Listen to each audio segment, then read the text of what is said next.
Hello friends. Did you know that nearly 80% of those who watch my videos aren't subscribed? If you enjoy the content, I'd truly appreciate it if you hit that subscribe button. It helps a lot. Also, don't forget to leave a like and share your thoughts in the comments. Your interaction not only supports the channel's growth, but also helps these stories reach more people. Thank you all for being here. By the way, where are you watching from? Let me know in the comments.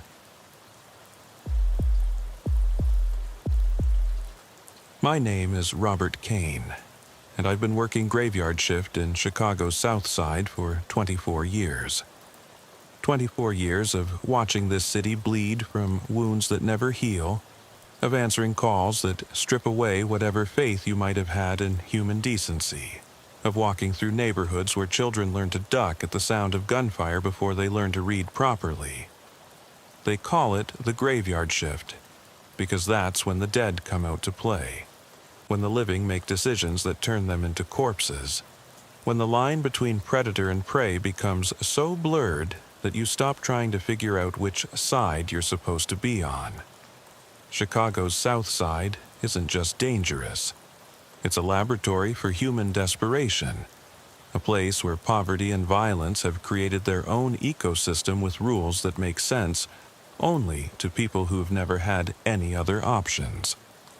I've worked Englewood, Auburn Gresham, Chatham, and Washington Heights, neighborhoods where the average life expectancy is 15 years shorter than the rest of the city, where emergency rooms have revolving doors for gunshot victims, where mothers keep their children inside after dark, not because of stranger danger, but because of stray bullets from gang wars that have been going on longer than some of the participants have been alive. My first night on graveyard was September 3rd, 1999, and I remember it like it was yesterday because it was the night I stopped believing that police work was about protecting and serving.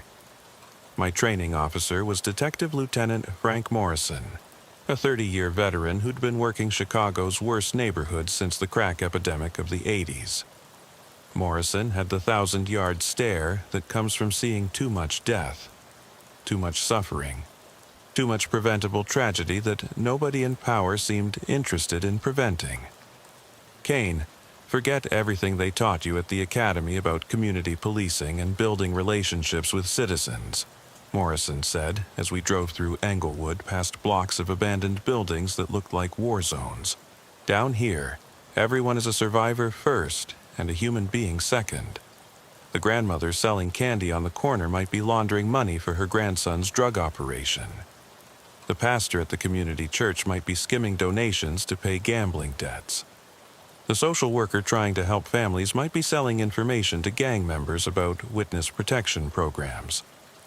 Trust is a luxury that people in these neighborhoods can't afford. Our first call came in at 11:57 p.m., just 3 minutes before the official start of graveyard shift. Armed robbery at a liquor store on Ashland Avenue, multiple suspects, shots fired, possible casualties. Morrison hit the lights and sirens, but he drove with the kind of measured urgency that comes from responding to similar calls hundreds of times before. Kane, when we get there, let me read the scene first, Morrison said. South Side robberies aren't like North Side robberies. Up north, criminals rob stores for money and run away. Down here, they rob stores to send messages, to establish territory, to prove points that have nothing to do with whatever cash is in the register. The violence is often more important than the theft. We arrived to find a scene that would define my understanding of police work for the next 24 years. The liquor store was owned by a Korean immigrant family, the Lees, who'd been running the business for 8 years despite being robbed on a regular basis. The store was located on a corner that 3 different gangs considered part of their territory, which meant that Mr. Lee had to navigate complex relationships with multiple criminal organizations just to keep his business operating. Mrs. Lee was sitting on the sidewalk outside the store, crying and holding a blood-soaked towel against her husband's head. Mr. Lee had been pistol-whipped during the robbery, but he was conscious and able to give us a description of the suspects. 3 young men, all African American, wearing dark clothing and face masks, armed with handguns, and demanding not just money, but also information about the store's security systems and delivery schedules. They weren't just robbing us, Mr. Lee explained, while paramedics treated his head wound. They were asking questions about when we receive shipments, how much cash we keep in the safe, whether we have cameras that record to off-site servers. This wasn't a simple robbery. It was reconnaissance for something bigger. Morrison immediately understood the implications. The Lee family's store was being targeted for a major heist, probably involving the theft of an entire shipment of cigarettes and alcohol that could be resold for tens of thousands of dollars. The robbery we'd responded to was just the opening move in a larger criminal enterprise that would probably result in the Lees being killed if they couldn't provide the information the robbers wanted. "Mr. Lee, you need to understand something," Morrison said. "These men are going to come back, and when they do, they're not going to be satisfied with just robbing you. They're going to want to eliminate witnesses, which means you and your family are in serious danger. We can provide police protection for a few days, but unless you're willing to close the store and relocate, we can't guarantee your safety." The Lee family was trapped in the kind of impossible situation that defined life in Southside Chicago. They'd invested everything they had in the liquor store, but continuing to operate it meant risking their lives. Closing it meant losing their livelihood and probably their life savings. Police protection was temporary at best, and the gangs that controlled the neighborhood had infinite patience when it came to settling scores. 2 weeks later, we were called back to the same liquor store. The Lee family had been found dead in the back room, executed with single gunshots to the head. The robbery had been thorough and professional. The safe had been emptied. The cigarette inventory had been stolen, and the security cameras had been destroyed. But the killers had also taken time to brutalize the victims before killing them, which suggested that the murders were about more than just eliminating witnesses. Morrison and I processed the crime scene, while detectives from the homicide unit interviewed neighbors who claimed they hadn't seen or heard anything unusual. The Lee family had been murdered in broad daylight on a busy commercial street, but nobody was willing to admit they'd witnessed the crime. This was my introduction to the code of silence that makes police work in Chicago's South Side so frustrating and ultimately futile. "Kane, you want to know why nobody's talking?" Morrison asked, as we documented evidence that would probably never be used in court. "Because everyone in this neighborhood knows that cooperating with police is more dangerous than watching innocent people get murdered. The people who killed the Lee family live here, shop here, have friends and relatives here. They're not going anywhere, and they have long memories for people who cross them. The Lee family murders were never solved, despite evidence that clearly pointed to specific individuals who had the motive, means, and opportunity to commit the crime.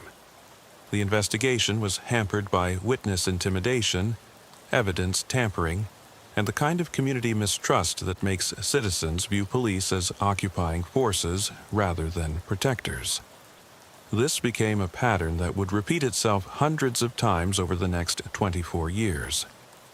Morrison transferred to the robbery unit after 6 months of working with me, but not before teaching me the most important lesson of my career. "Kane, the hardest part about working graveyard shift in neighborhoods like this isn't the violence or the death or the constant exposure to human suffering," he said during our last patrol together. "The hardest part is maintaining your humanity when you're surrounded by inhumanity, keeping your moral compass when you're working in a world where morality is a luxury that most people can't afford." My next partner was Detective Sarah Washington, a 15-year veteran who'd grown up in Chatham and understood the complex social dynamics that shaped crime patterns in Southside neighborhoods. Washington had a gift for reading people in situations that went beyond training or experience. She could tell which teenagers were carrying weapons just by observing their body language, could predict which domestic disputes would escalate to violence, could identify which community leaders were genuinely trying to help and which ones were profiting from the chaos. Kane, the thing you have to understand about policing the South Side is that we're not really fighting crime, Washington explained during one of our first conversations. We're managing the symptoms of social problems that are too big and too complicated for law enforcement to address. Poverty, lack of educational opportunities, systemic racism, generational trauma. These are the real causes of crime. But police officers aren't trained to deal with root causes. We're trained to respond to immediate threats and arrest people who break laws. Washington was right, but her perspective was also deeply troubling because it suggested that police work was ultimately meaningless. If crime was just a symptom of larger social problems, and if police officers couldn't address those problems, then what was the point of everything we did? Why risk our lives responding to calls if we weren't actually making communities safer? The answer came during a domestic violence call that would haunt me for years afterward. We were dispatched to a row house in Auburn, Gresham, where neighbors had reported hearing screaming and sounds of furniture being thrown around. The complainant was an elderly woman named Mrs. Johnson, who lived next door and had been listening to escalating violence for over 2 hours before calling police. "It's getting worse over there every night," Mrs. Johnson told us when we arrived. "The man who lives there, he's been beating on his girlfriend and her kids for months. I've called you people 6 times, but nothing ever changes. Tonight sounds different, though. Sounds like someone's getting killed." Washington and I approached the house following standard domestic violence protocols, but we could hear the violence continuing even as we climbed the front steps. A man's voice screaming obscenities mixed with alcohol-fueled rage, a woman pleading for mercy, children crying in terror. When we knocked on the door and identified ourselves as police, the shouting stopped immediately, replaced by a silence that was somehow more frightening than the noise had been. The door opened to reveal a woman named Angela Davis, 26 years old, with fresh bruises covering her face and arms. Behind her stood Marcus Thompson, 34 years old, holding a broken beer bottle and glaring at us with the kind of unfocused rage that comes from mixing alcohol with whatever street drugs were available that night. "Everything's fine, officers," Angela said quickly, her voice shaking with fear. "Just a disagreement between me and my boyfriend. Nobody needs to get arrested." But we could see her 3 children huddled together in the corner of the living room, ages 4, 6, and 8, all showing signs of physical abuse. The youngest child, a little girl, had cigarette burns on her arms that appeared to be deliberately inflicted. The middle child, a boy, was bleeding from his nose and had bruises around his throat that suggested he'd been strangled. The oldest child, another girl, was holding her arm at an angle that suggested it was broken. Washington immediately called for backup and ambulances while I tried to separate Angela from Marcus without triggering a violent confrontation. But Marcus Thompson was beyond reason, high on crack cocaine, and convinced that police were there to destroy his family rather than protect the children he'd been systematically abusing. "You got no right to be in my house," Thompson screamed, waving the broken bottle in our direction. "These are my kids, and I'll discipline them however I want. You can't tell me how to raise my own children." The situation escalated when Thompson grabbed the 4-year-old girl and held the broken bottle against her throat, threatening to kill her if we didn't leave immediately. Washington and I found ourselves in a hostage situation where any wrong move could result in a child's death, but doing nothing guaranteed that the abuse would continue and probably escalate. "Sir, let's talk about this," Washington said in the calm voice that experienced officers use to de-escalate crisis situations. "Nobody wants anyone to get hurt here, We just want to make sure everyone is safe. Put down the bottle and we can work this out." But Thompson was beyond negotiation. The combination of drugs, alcohol, and rage had pushed him past the point where rational conversation was possible. He'd already decided that the police were his enemies, and he was prepared to kill his own child rather than surrender to arrest. The standoff lasted 17 minutes before Thompson made the mistake of turning slightly to look toward the window, probably checking to see if more police officers were arriving. In that moment, Washington shot him twice in the chest, killing him instantly. The broken bottle fell from his hand, and the little girl ran to her mother, both of them screaming but alive. The shooting was ruled justified, but it destroyed Washington's faith in the possibility that police work could make a positive difference in people's lives. She'd been forced to kill a man in front of his children in order to save one of those children's lives. The surviving family members would be traumatized by witnessing the shooting, but they would have been killed if Washington hadn't acted. "Kane, how do you process something like that?" Washington asked me weeks later, after the shooting investigation was complete, and she'd been cleared of any wrongdoing. "I saved that little girl's life, but I also made her watch her father die. I protected those children from abuse, but I also made them orphans. Everything I did was necessary and justified, but it still feels like I destroyed that family." Washington transferred to the juvenile unit after the Thompson shooting, hoping to work with children before they became either victims or perpetrators of serious crimes. Her replacement was Detective Maria Rodriguez, a 20-year veteran who'd worked graveyard shift in 3 different cities before coming to Chicago. Rodriguez brought experience and perspective that came from seeing similar problems in different contexts, but she also carried the cynicism that develops after decades of witnessing preventable tragedies.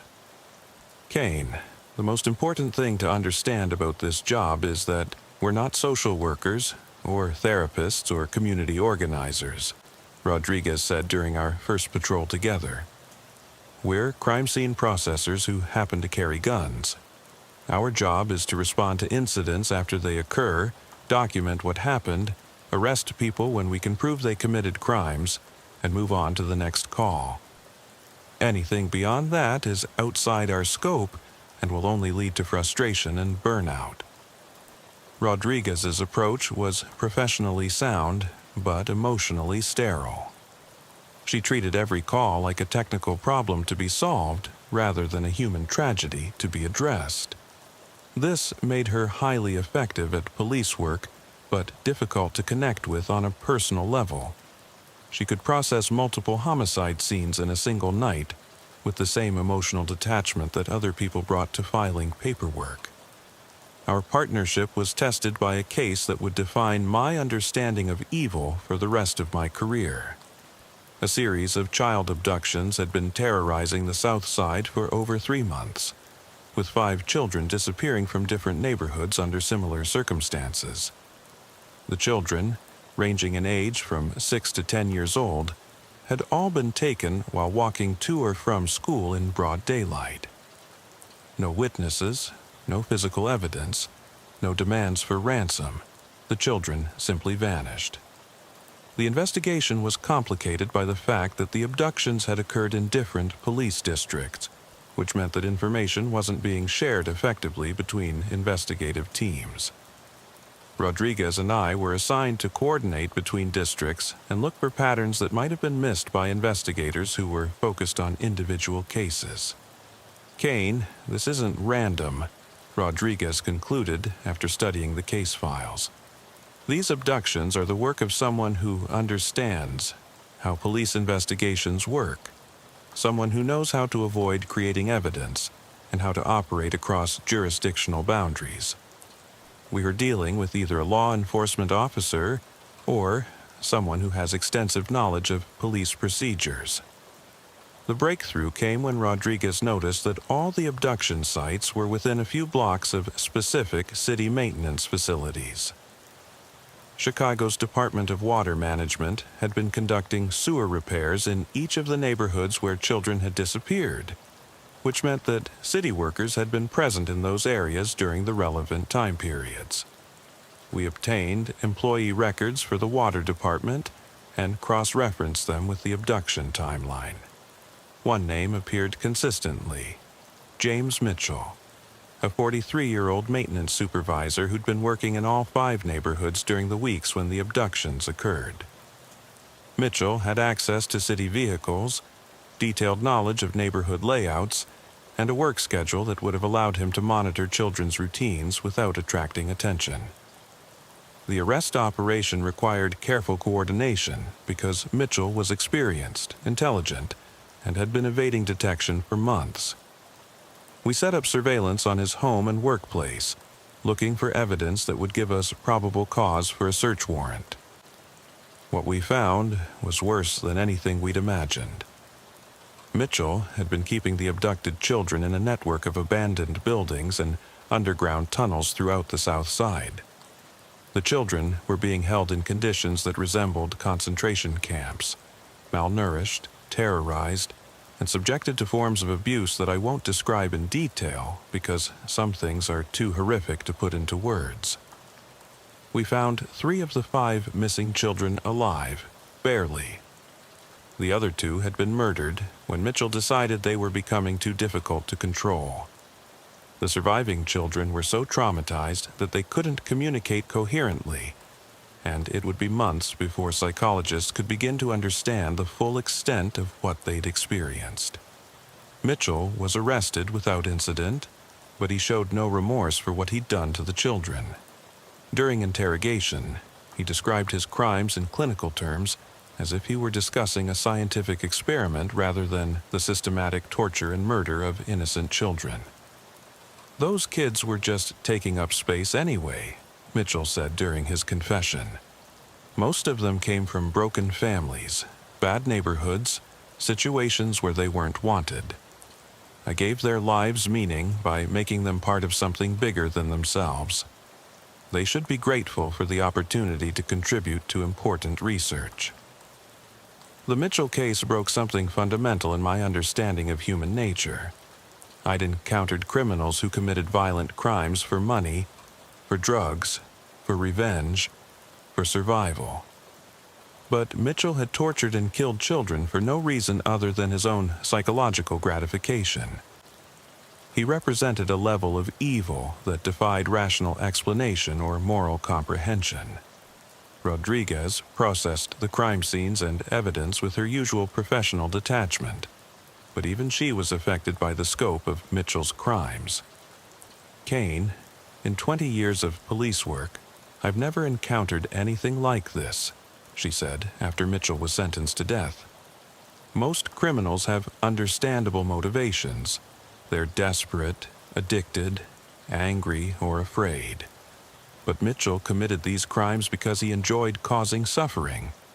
That's not criminal behavior. That's something else entirely." The Mitchell case received extensive media coverage, but it also exposed the systematic failures that had allowed him to operate for months without detection. Poor communication between police districts, inadequate coordination between city departments, and insufficient resources for investigating missing children cases had created an environment where a predator could thrive. Rodriguez transferred to the FBI after the Mitchell case, hoping to work on cases that crossed jurisdictional boundaries and required more sophisticated investigative techniques. Her replacement was Detective Kevin Park, a Korean-American officer who'd grown up in a South Side neighborhood and understood the cultural dynamics that shaped community relationships with law enforcement. "Kane, the hardest part about policing communities where you grew up is that you can't maintain professional distance when you're dealing with people you've known since childhood," Park explained during our first conversation. "Half the gang members we arrest are people I went to school with. Some of the domestic violence perpetrators are guys who used to be my friends. It's difficult to stay objective when every arrest feels personal." Park's local knowledge made him incredibly effective at understanding the complex relationships that drove crime patterns in Southside neighborhoods.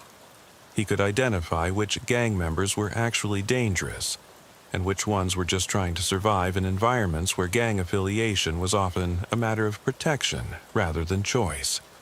He knew which community leaders were genuinely trying to help and which ones were profiting from the chaos.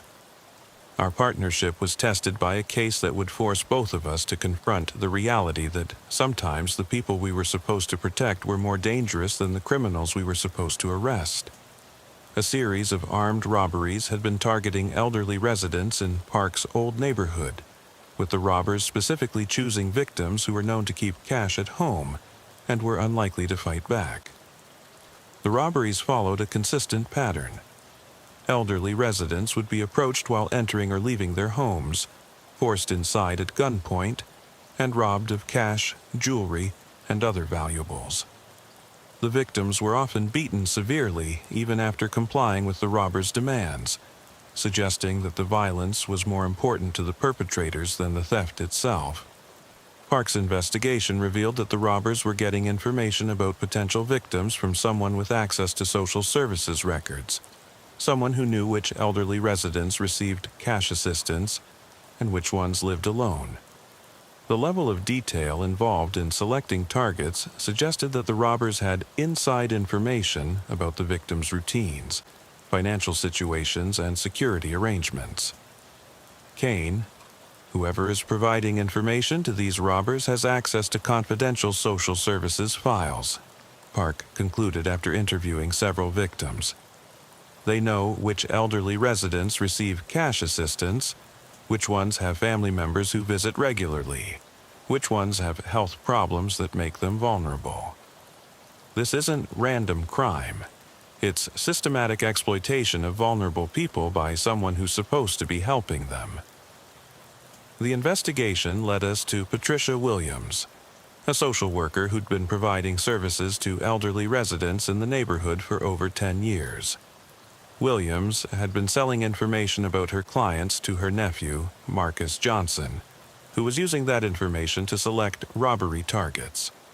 The scheme had been operating for over 2 years, during which time at least 15 elderly residents had been robbed, beaten, and traumatized.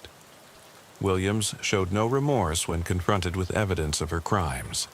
She'd been stealing from and endangering the people she was supposed to protect, and she justified her actions by claiming that the elderly residents were hoarding resources that could be put to better use by younger people who were struggling to survive. Those old people were just going to die anyway, Williams said during interrogation. At least this way, their money went to help people who still had their whole lives ahead of them. I was redistributing wealth from people who didn't need it to people who did. That's social justice, not crime. The Williams case represented a betrayal of trust that went beyond ordinary criminal behavior. Social workers were supposed to be advocates for vulnerable populations, not predators who exploited their access to confidential information. Her crimes had damaged the relationship between elderly residents and the social services agencies that were supposed to help them. Park was devastated by the Williams case because he'd known her since childhood and had considered her one of the positive influences in a neighborhood that had few role models. She'd been a mentor to young people, an advocate for elderly residents, and a respected member of the community. Her transformation into a criminal who preyed on vulnerable people challenged his fundamental assumptions about human nature. Kane, if someone like Patricia Williams can become a predator, then how do we know who we can trust? Park asked after Williams was sentenced to prison. She spent 10 years building relationships with elderly residents, gaining their trust, learning their vulnerabilities. Then she used that information to help criminals rob and beat them. How do you protect people from helpers who've become predators? Park transferred to the gang unit after the Williams case, hoping to work on cases where the lines between good and evil were more clearly defined. His replacement was Detective Lisa Chen, a recent transfer from the narcotics unit who brought experience with drug-related crimes, but little understanding of the broader social context that shaped criminal behavior in Southside neighborhoods. Kane, I've spent 5 years working drug cases, and I thought I understood criminal behavior, Chen said during our first patrol together. But narcotics criminals are usually motivated by addiction or profit. Their crimes make sense even if they're destructive. The cases you've been working involve people who commit crimes for psychological reasons that I don't understand. How do you investigate someone's mind? Chen's question reflected the challenge of working graveyard shift in neighborhoods, where crime was often driven by factors that couldn't be addressed through traditional law enforcement methods.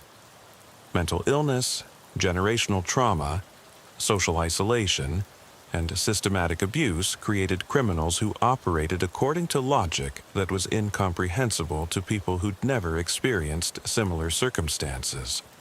Our partnership was defined by a case that would force both of us to confront the reality that sometimes the most dangerous criminals are the ones who appear to be helping their communities.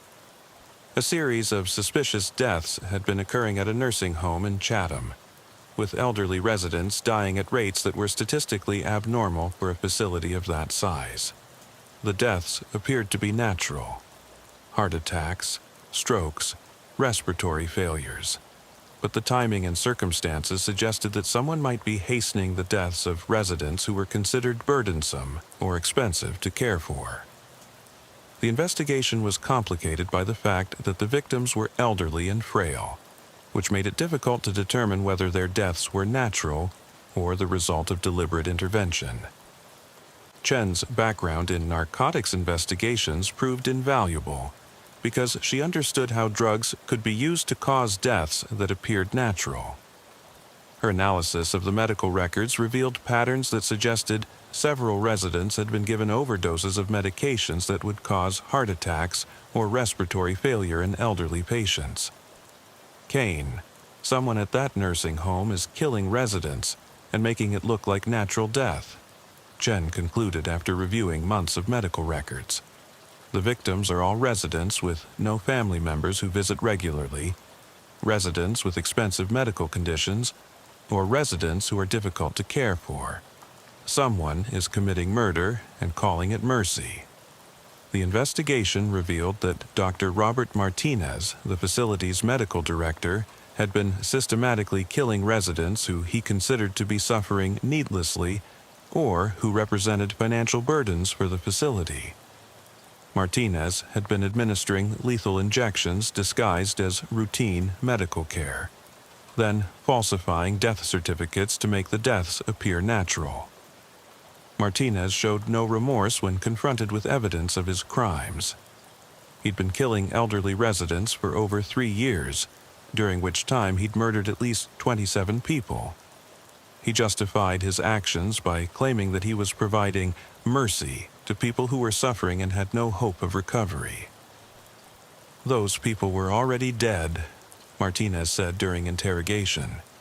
They were just taking up space, consuming resources, creating suffering for their families. I was providing a service by ending their misery humanely. That's not murder, that's compassion. The Martinez case represented the ultimate betrayal of trust. A doctor who'd sworn to preserve life had been systematically murdering the patients he was supposed to protect. His crimes had been enabled by a healthcare system that didn't have adequate oversight mechanisms to detect when medical professionals were abusing their authority. Chen was traumatized by the Martinez case because it challenged her fundamental assumptions about the medical profession and the institutions that were supposed to protect vulnerable populations. She'd assumed that doctors were motivated by a desire to help people. But Martinez had used his medical knowledge to commit murder while hiding behind the appearance of providing compassionate care. Kane, how many other Dr. Martinezes are out there? Chen asked after Martinez was sentenced to life in prison. How many medical professionals are using their authority to hurt the people they're supposed to help? How do we protect patients from healthcare providers who've become predators? Jen transferred to internal affairs after the Martinez case, hoping to work on cases where the corruption and abuse of authority were more straightforward. Her replacement was Detective Marcus Williams, a 15-year veteran who'd worked graveyard shift in Detroit before transferring to Chicago. Williams brought experience with urban crime patterns, but also carried the emotional scars that came from years of exposure to human suffering. Kane. The thing that nobody tells you about working graveyard shift in cities like Chicago is that it changes how you see humanity, Williams said during our first conversation. You start to understand that civilization is just a thin veneer covering the brutality that's always been there. People are capable of incredible cruelty when they think they can get away with it. And sometimes they're capable of cruelty just because they enjoy it. Williams was right. But his perspective was also deeply troubling, because it suggested that police work was ultimately about managing humanity's worst impulses rather than promoting justice or protecting communities. After 24 years of working graveyard shift, I was beginning to understand that Williams's cynicism might be more accurate than the idealism I'd brought to the job. The case that would define the final phase of my career involved a corruption investigation that forced me to confront the reality that some of my colleagues were as dangerous as the criminals we were supposed to arrest.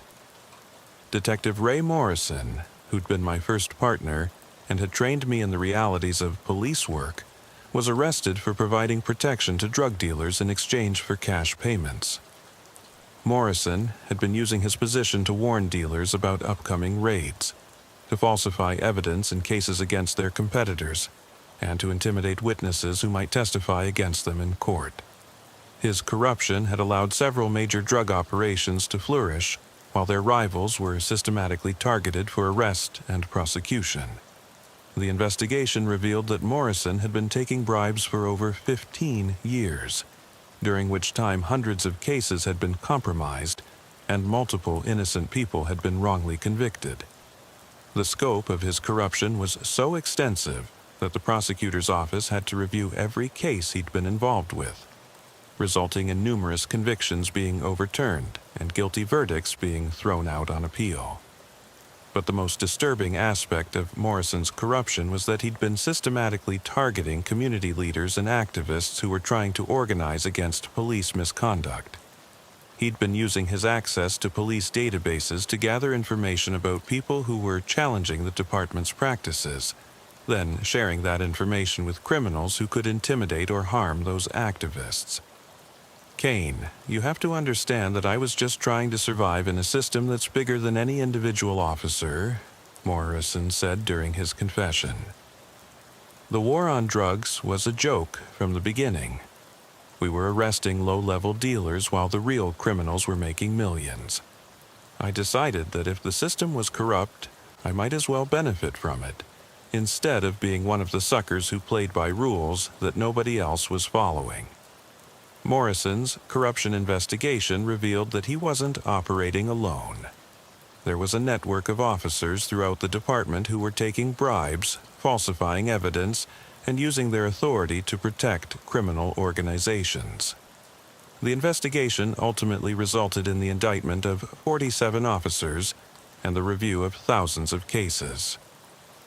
Williams was assigned to internal affairs to help with the corruption investigation, leaving me to work with a new partner for what would be the final phase of my career.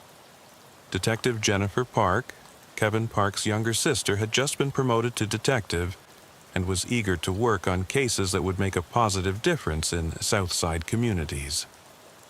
Kane, I know this job is difficult, but I still believe that police work can make communities safer, Park said during our first conversation. My brother told me about some of the cases you've worked, and I understand that you've seen terrible things, but I also know that you've helped people, solved crimes, and brought justice to victims who deserved it. That has to count for something. Park's optimism was admirable but dangerous in an environment where cynicism and emotional detachment were survival mechanisms. I tried to prepare her for the reality of police work without completely destroying her faith in the possibility that individual officers could make a positive difference. The final case of my career involved a series of murders that would force me to confront the reality that some crimes are so horrific that they defy explanation or comprehension. A serial killer had been targeting homeless people throughout the South Side, torturing and killing them in ways that suggested the perpetrator was motivated by something beyond ordinary criminal psychology. The murders followed a pattern that became more elaborate and ritualistic with each victim. The killer would abduct homeless individuals, hold them captive for several days while subjecting them to systematic torture, then dump their bodies in locations that seemed to have symbolic significance. The level of planning and preparation involved suggested that the killer was intelligent, organized, and completely detached from normal human emotions. Park and I worked the case for 6 months, following leads that led nowhere, interviewing witnesses who had nothing useful to offer, and analyzing evidence that provided no clear path to identifying the perpetrator. The killer seemed to understand how police investigations worked and had designed his crimes to avoid creating the kind of evidence that would lead to his capture. The breakthrough came when Park noticed that the dump sites were all locations where homeless people had been killed in previous years. The killer was using the deaths of previous victims to select locations for current victims. This suggested that he had access to police files dating back several years, which meant he was probably someone with law enforcement connections. We obtained personnel records for everyone who had access to the relevant case files and cross-referenced them with the timeline of the murders. The name that emerged was Detective Thomas Anderson, a 20-year veteran who'd worked on several of the historical cases that the killer was referencing in his dump site selections. Anderson had been systematically killing homeless people for over 2 years, using his knowledge of police procedures to avoid detection and his access to case files to select symbolically significant locations for disposing of bodies.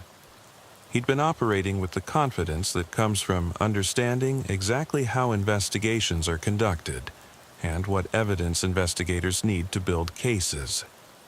The arrest was conducted by a joint task force that included FBI agents and internal affairs investigators because Anderson was considered extremely dangerous and had extensive knowledge of police tactics. When confronted with evidence of his crimes, Anderson showed no remorse and seemed genuinely puzzled by the suggestion that he'd done anything wrong. "Those people were already dead," Anderson said during interrogation. "They were living in filth, suffering from mental illness and addiction, contributing nothing to society. I was putting them out of their misery in a way that gave their deaths meaning. That's not murder, that's mercy."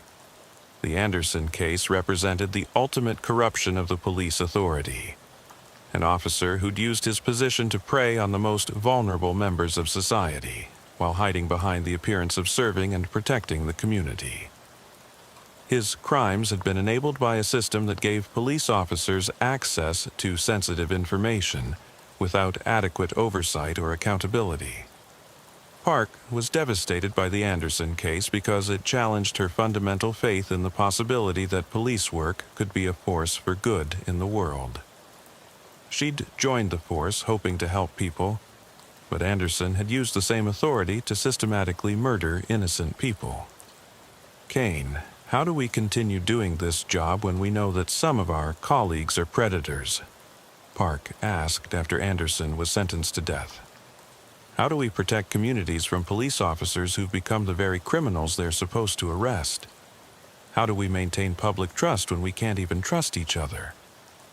I didn't have good answers for her questions because the Anderson case had forced me to confront the reality that police work in Chicago's South Side wasn't just about fighting crime.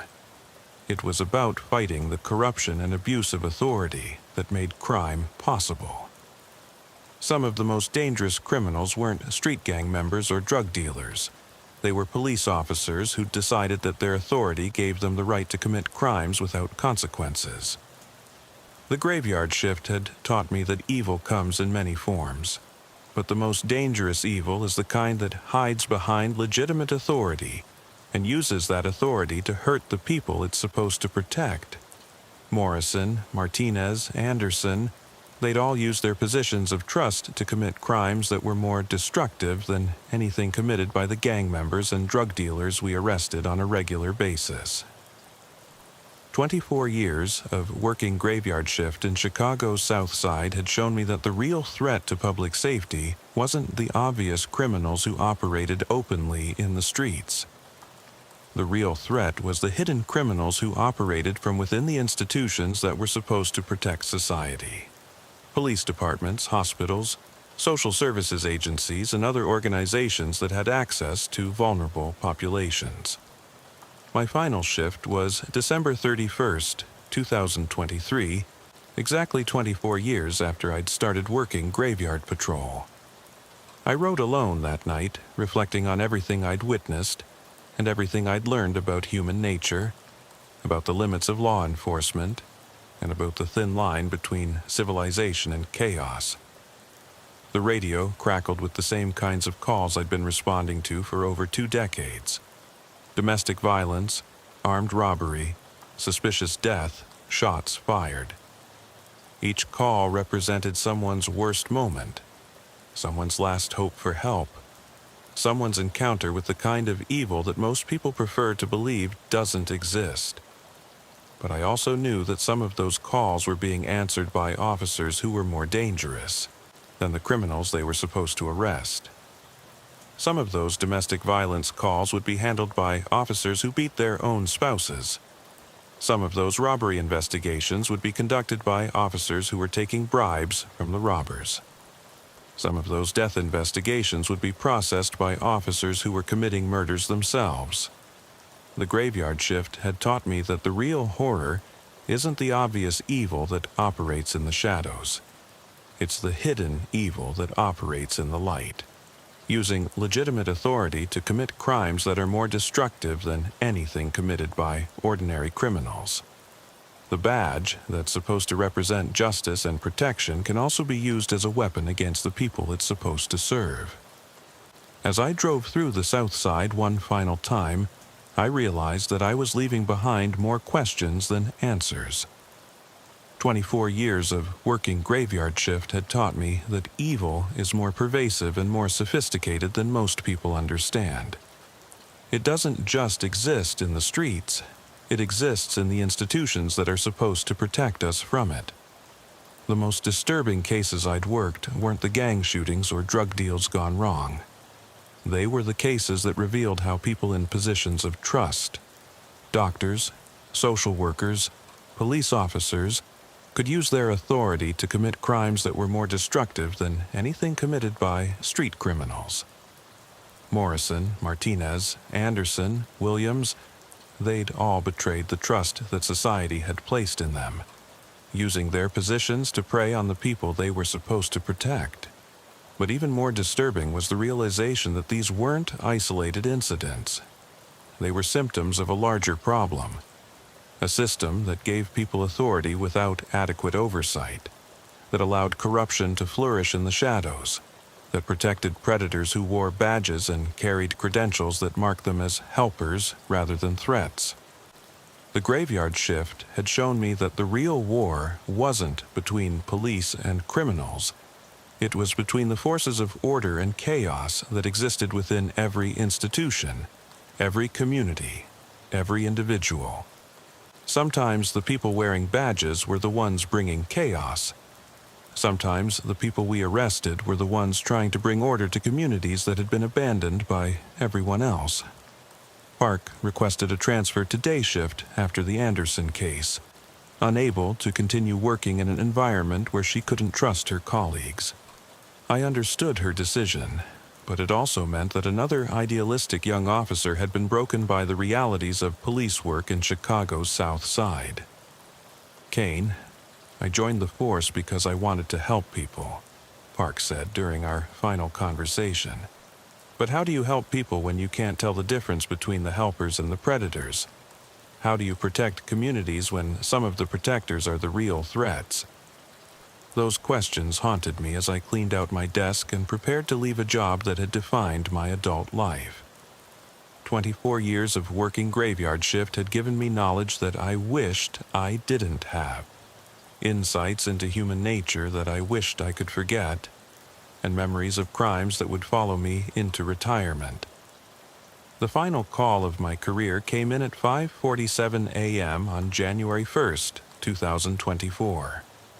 Suspicious death at a nursing home in Chatham.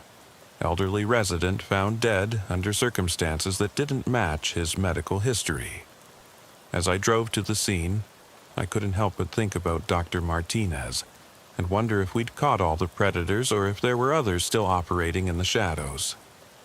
The victim was Harold Washington, 83 years old, a resident of Sunset Manor who'd been found dead in his bed with no obvious cause of death.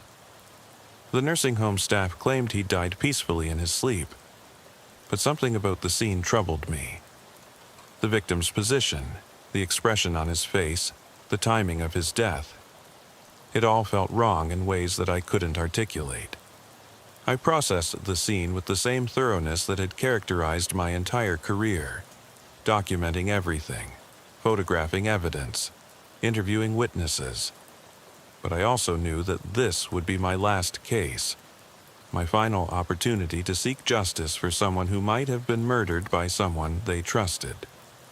The investigation would be handed over to other detectives, and I would never know whether Harold Washington died naturally or was killed by someone who was supposed to be caring for him.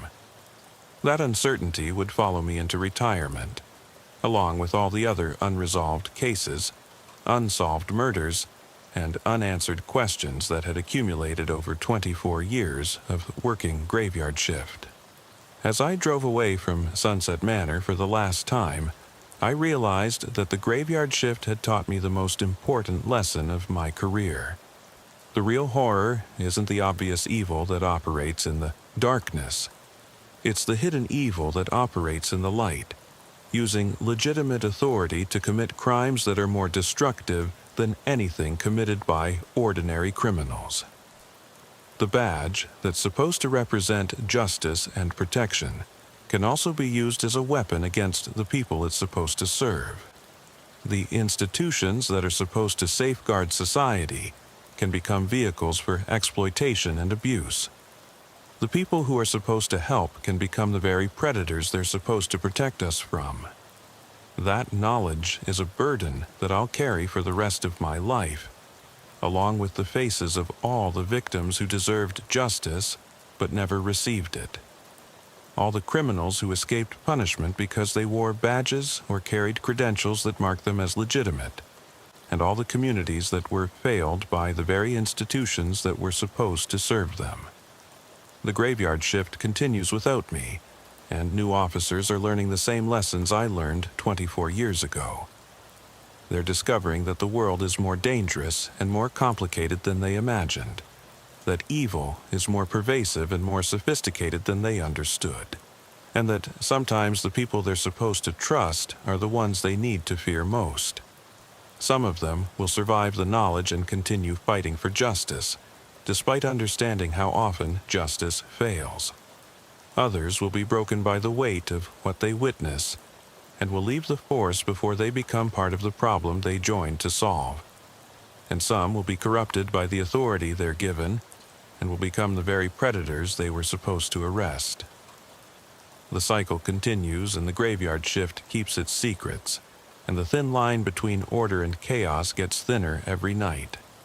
But someone has to stand on that line. Someone has to answer the calls that come in when the darkness reveals humanity's true nature. Someone has to bear witness to the crimes that happen when people think nobody is watching. That was my job for 24 years, and now it's someone else's responsibility. But the knowledge I gained, the questions I can't answer, and the memories I can't forget will stay with me until the day I die. Because once you've seen what I've seen, once you understand how thin the veneer of civilization really is, you can never go back to believing that the world is a safe place where good people are protected and evil people are punished. The graveyard shift taught me that the real monsters aren't the ones hiding in the shadows. They're the ones hiding in plain sight, using their authority to commit crimes that are more destructive than anything committed by the criminals we arrest. And that's a truth that's too heavy for any one person to carry alone, but someone has to carry it anyway. The radio in my patrol car crackled one final time as I prepared to end my shift. All units, we have a report of shots fired at 127th and Halstead.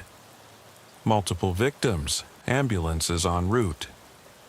I looked at the radio, then at the clock on my dashboard showing 5:59 a.m., 1 minute before the end of my final shift. Someone else would have to answer that call, someone else would have to process that scene, someone else would have to try to make sense of whatever violence had erupted in the last minutes of my career. But as I drove away from the South Side for the last time, I couldn't shake the feeling that I was abandoning something important, leaving behind work that wasn't finished, walking away from communities that still needed someone to stand between them and the darkness that surrounded them. The graveyard shift would continue without me, and the questions I couldn't answer would remain unanswered, and the crimes I couldn't solve would remain unsolved. But at least I'd borne witness to the truth about human nature, about the limits of justice, and about the terrible knowledge that comes from working the thin line between civilization and chaos. That witness, that knowledge, that burden, it's all I have to show for 24 years of service. And it's more than most people could handle, but it's also less than the victims deserved, less than the communities needed, and less than justice required. The graveyard shift keeps its secrets, and I keep mine. And somewhere in Chicago's South Side, another officer's learning what I learned, seeing what I saw, and carrying the weight of knowledge that will change them forever. The cycle continues, and the darkness never ends, and the thin line between order and chaos gets thinner every night. But someone has to stand on that line. Someone has to answer the calls. Someone has to bear witness to the truth that most people prefer to ignore. That was my job for 24 years. Now, it's someone else's turn to carry the burden. They call me Officer Jake Sullivan, and I've been working the graveyard shift in Camden, New Jersey for 21 years. 21 years of watching this city eat itself alive, one violent night at a time. Camden's got the distinction of being one of the most dangerous cities in America. And trust me, we've earned that reputation through decades of poverty, corruption, and the kind of systematic neglect that turns neighborhoods into war zones. I've seen 3 police chiefs come and go, watched entire city blocks get abandoned, and responded to so many homicides that I've stopped counting after number 237. People wonder why anyone would choose to work graveyard shift in a place like this. The truth is, most of us didn't choose it. We got assigned to it and stayed because transferring out felt like abandonment.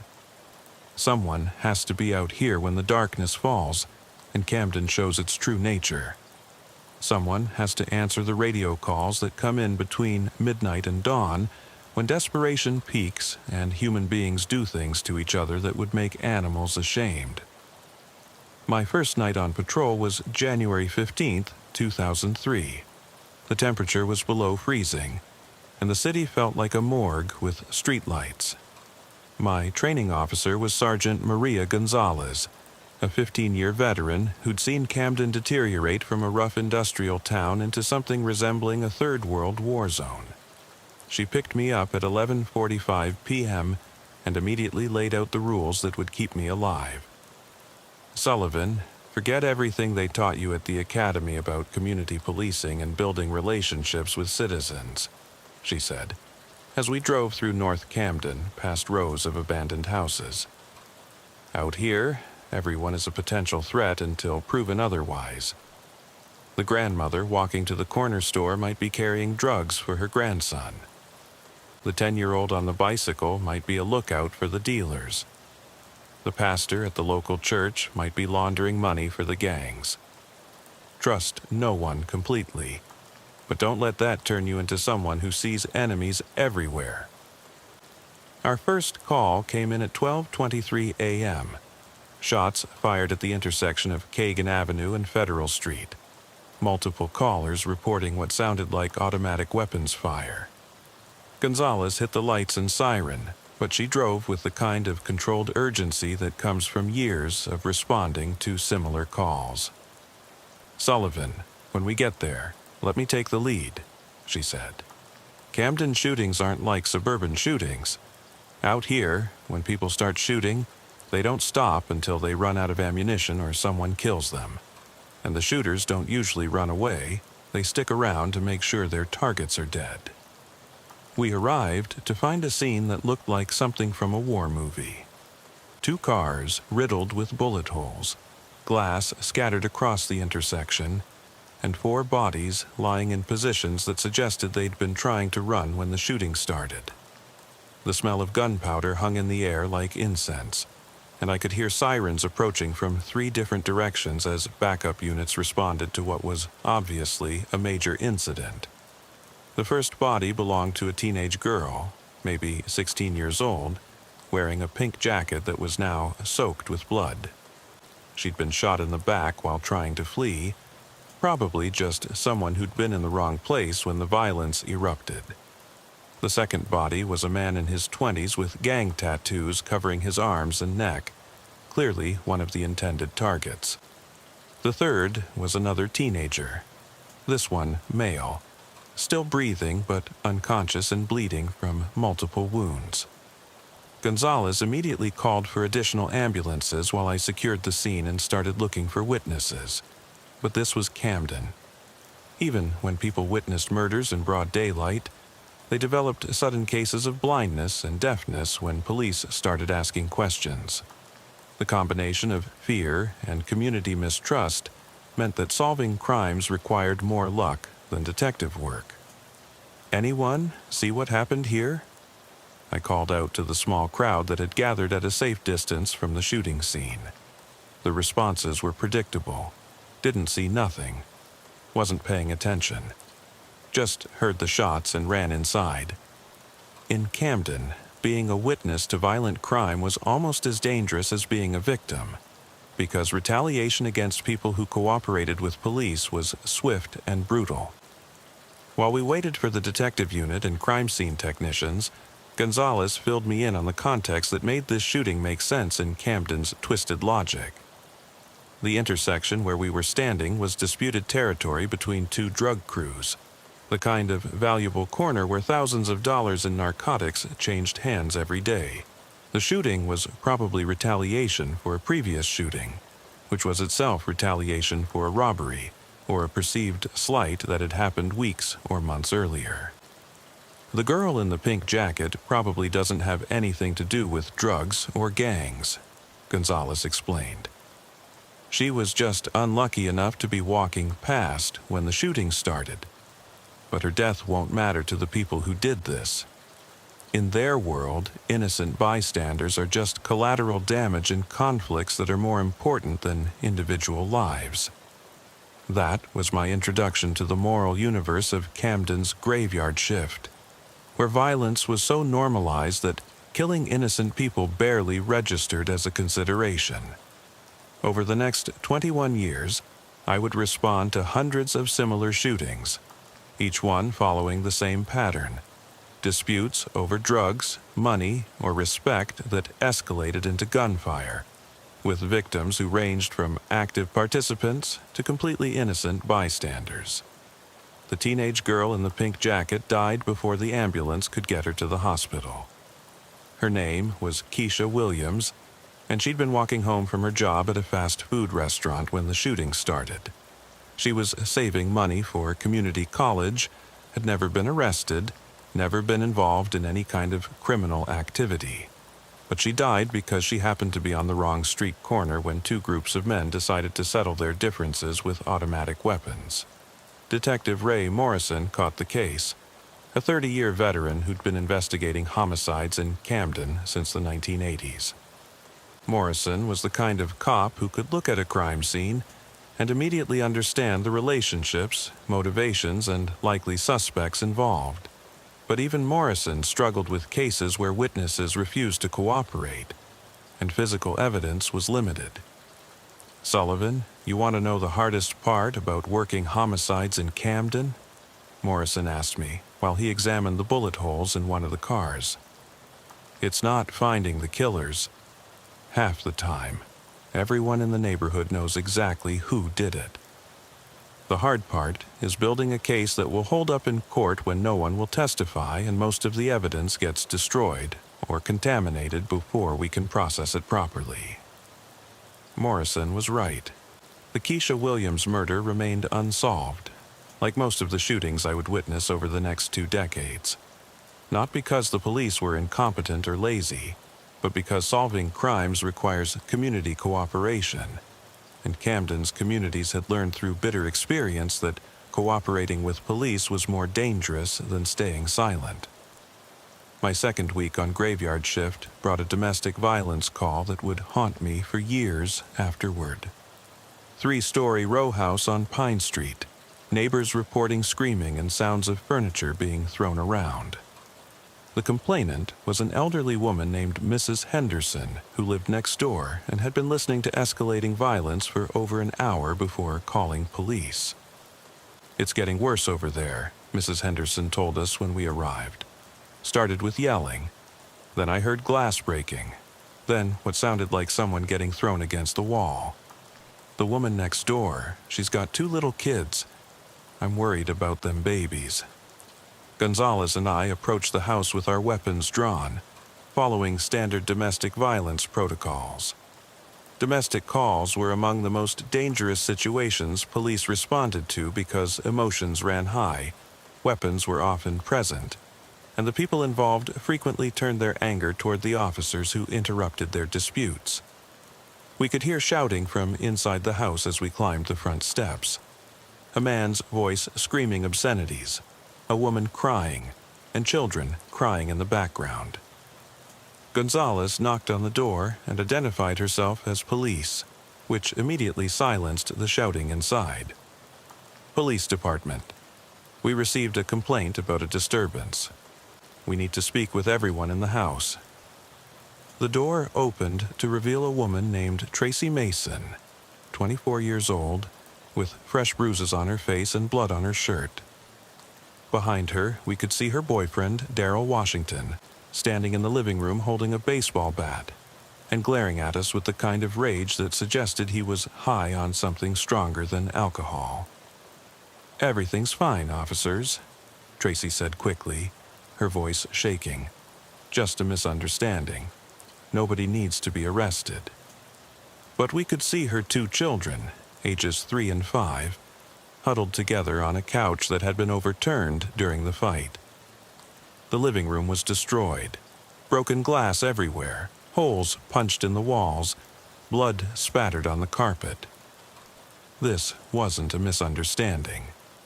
This was systematic domestic violence that had been escalating for months or years. Gonzalez immediately called for backup and an ambulance, while I tried to separate Tracy from Daryl to assess her injuries. But Tracy refused medical treatment, refused to press charges, and insisted that we leave her alone. She was more afraid of what Daryl would do to her after we left than she was of her current injuries. "Ma'am, we can arrest him right now for assault," I explained. "We can help you get a protective order, connect you with social services, make sure you and your children are safe." Tracy shook her head violently. "You don't understand. If you arrest him, he'll be out tomorrow, and he'll be twice as angry. I got nowhere else to go, no money, no family, and if I cooperate with you, he'll kill me. Not hurt me, kill me." Daryl was arrested anyway because we'd witnessed evidence of assault, but Tracy's prediction proved accurate. He was released on bail within 24 hours and returned to the house that same night. We responded to 2 more domestic violence calls at that address over the next month, each one more violent than the last. The final call came on a Tuesday night in February. Tracy Mason, beaten to death with that same baseball bat while her children hid in a bedroom closet. Darrell Washington had fled the scene and remained at large for 3 weeks before being arrested during an unrelated drug raid. He eventually pled guilty to second-degree murder and was sentenced to 18 years in prison. But Tracy's children, who'd witnessed their mother's murder, were placed in the foster care system where they would probably spend the rest of their childhoods being shuffled between homes and institutions. The cycle of violence that had killed their mother would likely continue in their own lives unless someone intervened with the kind of comprehensive support that Camden's social services system wasn't equipped to provide. That case taught me that domestic violence calls in Camden weren't just about stopping immediate violence. They were about trying to break cycles of abuse that often stretched back generations. But police officers weren't trained as social workers or therapists, and our tools for intervention were limited to arrest and protective orders that were only as effective as the victim's willingness to cooperate with the system. Gonzalez transferred to the detective unit after 6 months of working with me, leaving me with a new partner named Officer Kevin Matthews. Matthews was a Camden native who'd grown up in the same neighborhoods we patrolled, which gave him insights into local dynamics but also created complications when we encountered people he'd known since childhood.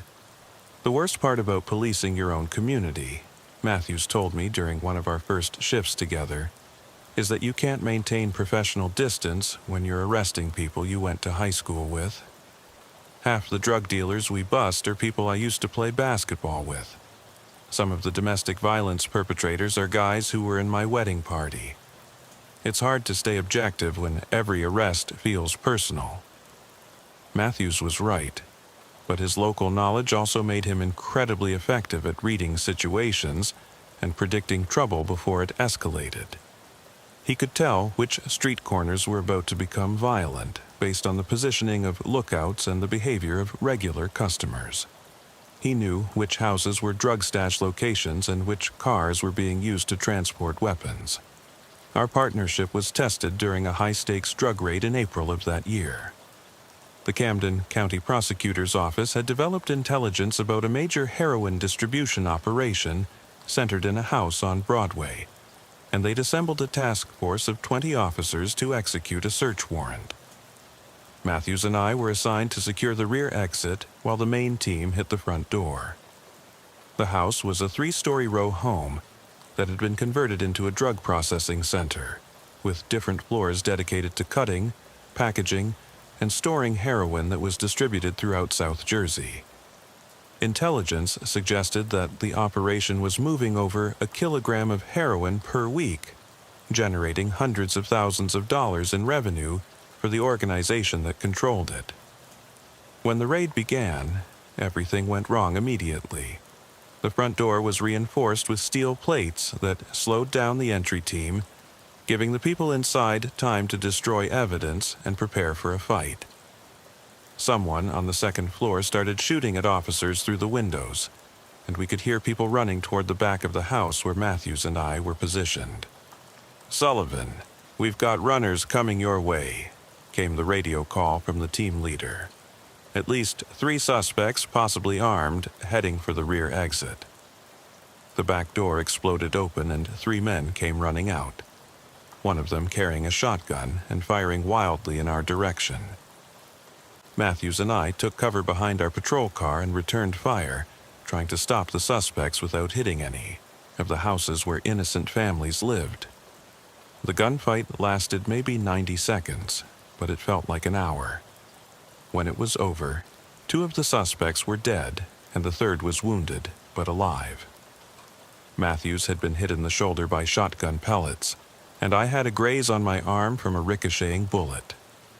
But we were alive, and the drug operation had been shut down. The wounded suspect turned out to be someone Matthews had known since elementary school, a guy named Tony Rivera, who'd been a promising student before dropping out of high school to help support his family. Rivera's mother showed up at the hospital while he was being treated. crying and asking Matthews why her son had chosen this path.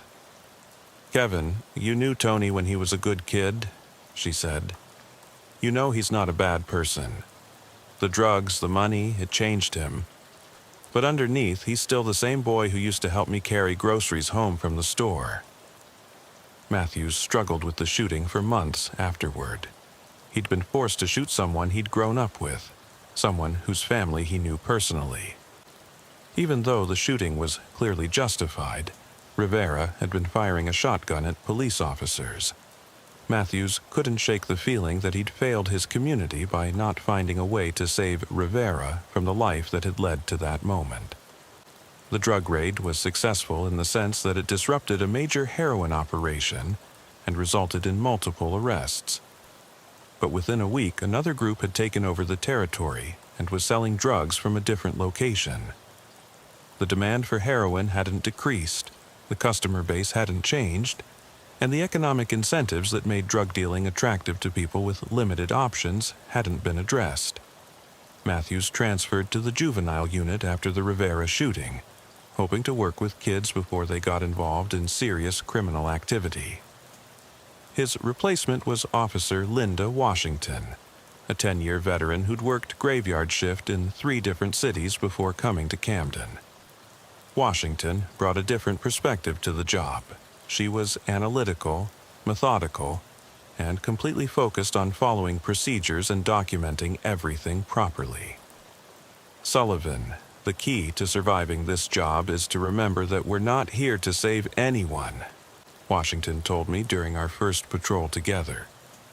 "We're here to respond to calls, investigate crimes, make arrests when appropriate, and write accurate reports.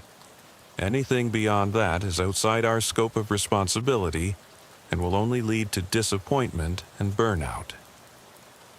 Washington's approach was practical, but emotionally sterile. She treated every call like a technical problem to be solved, rather than a human tragedy to be addressed. This made her highly effective at police work, but difficult to connect with on a personal level. She could process a murder scene with the same emotional detachment that other people brought to filing paperwork. Our partnership lasted 3 years, during which we responded to some of the most horrific crimes I encountered during my career. A home invasion where an elderly couple was tortured for 6 hours before being killed for $200 and a Social Security check. A gang initiation where a 13-year-old boy was required to murder a rival gang member to prove his loyalty. A drug-related execution where 5 people were shot to death in a basement apartment, including 2 children who'd been used as human shields. Each case tested my ability to maintain professional composure while documenting evidence of human cruelty that seemed to have no limits. Washington never showed any emotion during these investigations, never expressed anger or sadness or disgust at what we witnessed. She simply collected evidence, interviewed witnesses, and wrote reports that accurately described events without editorial comment. "How do you do it?" I asked her one night after we'd processed a particularly brutal crime scene. "How do you stay so detached from all this suffering?" Washington looked at me like I'd asked a question with an obvious answer. "Sullivan, if I let myself feel everything that happens on this job, I'd be useless within a month. The emotions would overwhelm my ability to think clearly and respond appropriately. Detachment isn't callousness. It's a survival mechanism that allows me to function in situations that would break most people." She was probably right, but her approach troubled me because it seemed to reduce police work to a purely mechanical process. The victims we encountered weren't just case numbers. They were human beings whose lives had been destroyed by violence, poverty, addiction, and systematic neglect. Treating them as abstract problems to be solved felt like another form of dehumanization. But Washington's emotional detachment also made her incredibly effective at solving cases that other investigators might have given up on. She had a gift for spotting patterns and connections that weren't immediately obvious. and she never let personal feelings interfere with her judgment about suspects or witnesses. Our biggest case together involved a series of armed robberies that had been terrorizing Camden's business district for over 6 months. The robberies followed a consistent pattern. 2 masked men would enter small businesses just before closing time, force employees into back rooms at gunpoint, and steal cash along with personal items like jewelry and cell phones. What made the robberies particularly disturbing was the level of violence involved. The suspects didn't just take money and leave, they seemed to enjoy terrorizing their victims, often spending 10 or 15 minutes threatening to kill people who cooperated fully with their demands. Several victims required psychological counseling after their experiences, and 2 had attempted suicide rather than continue living with the trauma. Washington studied the case files with the kind of obsessive attention to detail that characterized her approach to police work. She mapped the robbery locations, analyzed the timing patterns, and interviewed every victim multiple times to develop a comprehensive understanding of the suspect's methods and psychology. These aren't desperate drug addicts robbing stores to get money for their next fix, she concluded after weeks of investigation. These are organized criminals who are using robbery as a form of entertainment. They enjoy the power they have over their victims, and they're escalating the violence because the robberies themselves aren't providing enough satisfaction anymore. Washington was right. The robberies were escalating, and it was only a matter of time before the suspects killed someone. The breakthrough came when Washington noticed that all the robbery locations were within walking distance of a particular bus stop, suggesting that the suspects were using public transportation to travel between crimes. We set up surveillance on the bus route and eventually identified 2 men whose movements corresponded with the robbery schedule. Marcus Thompson and David Williams, both in their early 20s, both with extensive criminal records for assault and burglary. They lived in a boarding house near the bus stop and had been committing the robberies as a team for over 8 months. The arrest operation required careful coordination because Thompson and Williams were known to be armed and dangerous. We waited until they boarded the bus for what we believed would be another robbery, then arrested them at the next stop with backup from 6 additional officers. Both men were carrying loaded handguns and masks identical to those described by robbery victims. They also had detailed plans for their next robbery, including floor plans of the target business and information about employee schedules. The level of planning involved demonstrated that these weren't impulsive crimes. They were carefully orchestrated operations designed to maximize both financial gain and psychological terror. Thompson and Williams eventually pled guilty to multiple counts of armed robbery and were sentenced to 15 and 12 years in prison, respectively. But their arrests didn't make Camden's business district any safer because other criminals simply moved in to fill the void they'd left behind. Washington transferred to Internal Affairs after the robbery case was closed, leaving me with yet another new partner. The constant turnover in graveyard shift assignments was one of the most challenging aspects of the job because developing effective working relationships required time and trust that were often interrupted by transfers, promotions, or officers leaving the force entirely.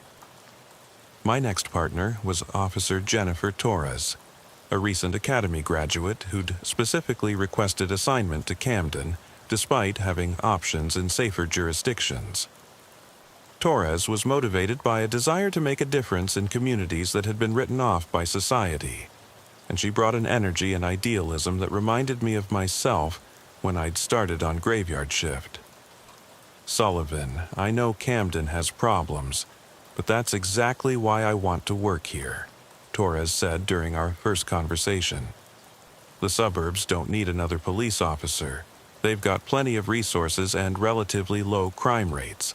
But Camden needs people who are willing to fight for communities that everyone else has abandoned." Torres's idealism was admirable, but dangerous in an environment where cynicism and emotional detachment were survival mechanisms.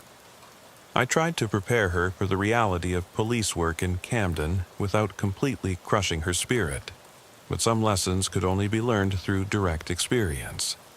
Her education began with a child abuse case that would have broken most people's faith in humanity. We were called to investigate reports of suspicious injuries on a 4-year-old boy named Michael Rodriguez, who'd been brought to the emergency room with burns on his hands and feet that appeared to be intentional. The boy's mother, Carmen Rodriguez, claimed that Michael had accidentally touched a hot stove while she was cooking dinner. But the medical staff was suspicious because the burn patterns were consistent with someone holding the child's hands and feet against a heating element, and Michael kept flinching away from his mother whenever she tried to touch him. Torres and I interviewed Carmen Rodriguez while Child Protective Services took custody of Michael pending investigation. Carmen stuck to her story about the accidental burns, but her boyfriend, Luis Morales, eventually admitted that he'd been disciplining Michael by burning him with a cigarette lighter whenever the boy misbehaved. That kid was always crying, always getting into stuff he wasn't supposed to touch, Morales explained, with no apparent understanding of why his actions were wrong. I was trying to teach him to behave, to show him that actions have consequences. His mother was too soft on him, so somebody had to be the disciplinarian.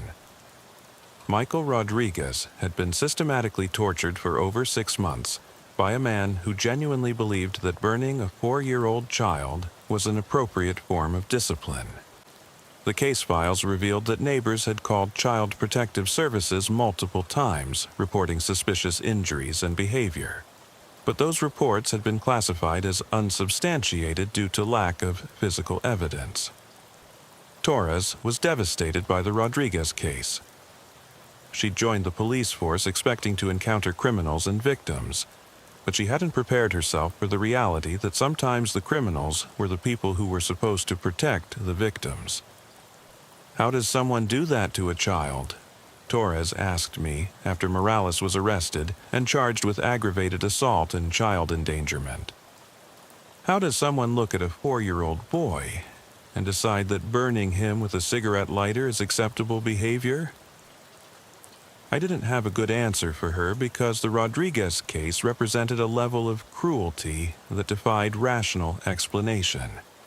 Some people were capable of inflicting incredible suffering on vulnerable individuals, and trying to understand their motivations was often futile and psychologically damaging. Torres struggled with the emotional weight of cases like Rodriguez, but she also demonstrated remarkable resilience and determination. Instead of becoming cynical or detached, she channeled her anger into more effective police work.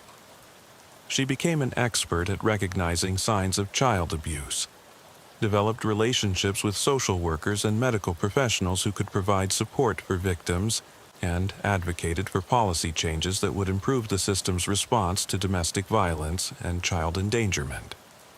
Our partnership lasted 5 years, during which Torres evolved from an idealistic rookie into one of the most effective officers I'd worked with. She never lost her fundamental belief that police work could make a positive difference in people's lives, but she developed realistic expectations about what individual officers could accomplish within systemic problems. The case that ended our partnership involved a police corruption investigation that forced both of us to confront the reality that some of our colleagues were as dangerous as the criminals we were supposed to arrest. Detective Ray Morrison, who'd been investigating homicides in Camden for over 30 years, was arrested for providing protection to drug dealers in exchange for cash payments. Morrison had been using his position to warn dealers about upcoming raids, to falsify evidence in cases against their competitors, and to intimidate witnesses who might testify against them in court. His corruption had allowed several major drug operations to flourish, while their rivals were systematically targeted for arrest and prosecution. The investigation revealed that Morrison had been taking bribes for over a decade, during which time dozens of cases had been compromised and multiple innocent people had been wrongly convicted. The scope of his corruption was so extensive that the prosecutor's office had to review every case he'd been involved with. resulting in multiple convictions being overturned and guilty verdicts being thrown out on appeal. Torres was assigned to Internal Affairs to help with the corruption investigation, leaving me to work with yet another new partner. But the Morrison case had shaken my faith in the institution I'd devoted my career to serving. If a 30-year veteran detective could be corrupted, if the system was vulnerable to that level of manipulation, then how many other cases had been compromised by officers who put personal gain ahead of professional integrity? My current partner is Officer Marcus Davis, a 20-year veteran who transferred to Camden from Philadelphia after his previous department was disbanded due to budget cuts. Davis brings experience and perspective that comes from working in multiple urban environments, but he also carries the cynicism that develops after 2 decades of witnessing the worst aspects of human nature. Sullivan, the thing you have to understand about police work is that we're not really fighting crime, Davis told me during one of our early conversations. We're managing it. Crime is like water. It flows around obstacles and finds the path of least resistance. We can push it from one neighborhood to another. We can arrest individual criminals, but we can't eliminate the social conditions that create crime in the first place. Davis is probably right, but his perspective represents the endpoint of a career spent responding to problems that are bigger than law enforcement can solve. After 21 years on graveyard shift in Camden, I understand his pessimism, but I'm not ready to accept that our work is ultimately meaningless. The truth is that police work in Camden has changed me in ways I'm still trying to understand. I've seen enough human cruelty to last several lifetimes, witnessed enough suffering to break most people's faith in basic human decency, and responded to enough preventable tragedies to question whether civilization is anything more than a thin veneer covering the brutality that seems to be humanity's default setting. But I've also seen examples of incredible courage, compassion, and resilience in people who had every reason to give up hope. I've met parents who worked multiple jobs to keep their children away from drugs and violence. I've encountered victims who survived horrific experiences and still found ways to help other people facing similar challenges. I've worked with officers who maintained their integrity and commitment to justice despite constant exposure to corruption and moral compromise. The graveyard shift in Camden has taught me that the world is simultaneously more brutal and more beautiful than most people realize. The same streets that witness murders and drug deals also witness acts of kindness and self-sacrifice that restore faith in human nature. The same communities that produce criminals also produce heroes who risk their lives to protect neighbors they barely know. 21 years of working nights in one of America's most dangerous cities has left me with a complex understanding of justice, morality, and the limits of what individual people can accomplish in the face of systemic problems. I've learned that police work is both more important and less effective than people believe, that criminals are often victims themselves, and that victims sometimes become criminals when survival requires moral compromises that middle-class observers would never understand. The radio continues to crackle with new calls every night, each one representing someone's worst moment or someone's last hope for help. Armed robbery on Market Street, domestic violence on Pine Street, shots fired on Broadway, drug overdose on Federal Street. Each call is another reminder that Camden's problems are bigger than any individual officer or any single arrest can address. But we keep responding anyway, keep investigating crimes that probably won't be solved. Keep arresting people who'll probably be back on the street within hours. Keep writing reports that document suffering without necessarily preventing it from happening again. Because someone has to bear witness to what happens in cities like Camden when the sun goes down and the masks come off. The graveyard shift continues, and so do we, carrying the weight of everything we've seen and everything we couldn't prevent, hoping that our presence makes some small difference in communities that have been abandoned by almost everyone else. We patrol the boundaries between order and chaos, between civilization and brutality, between hope and despair, knowing that those boundaries are thinner and more fragile than most people want to believe.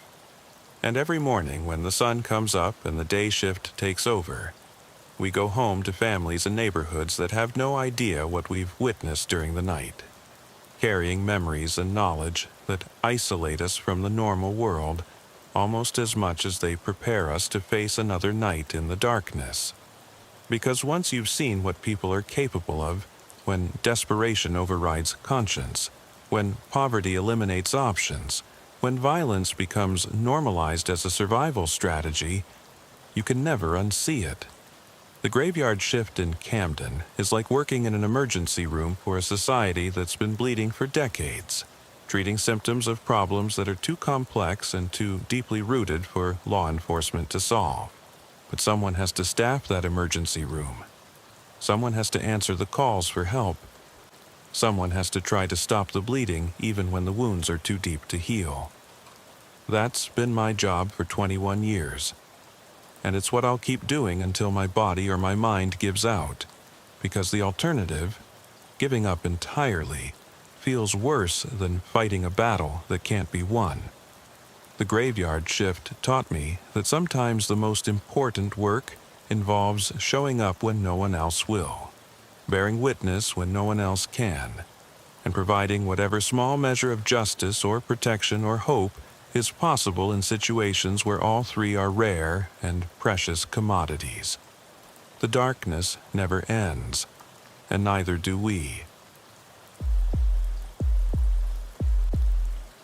My name is Officer Sarah Chen, and I've been working the graveyard shift in Baltimore, Maryland for 18 years.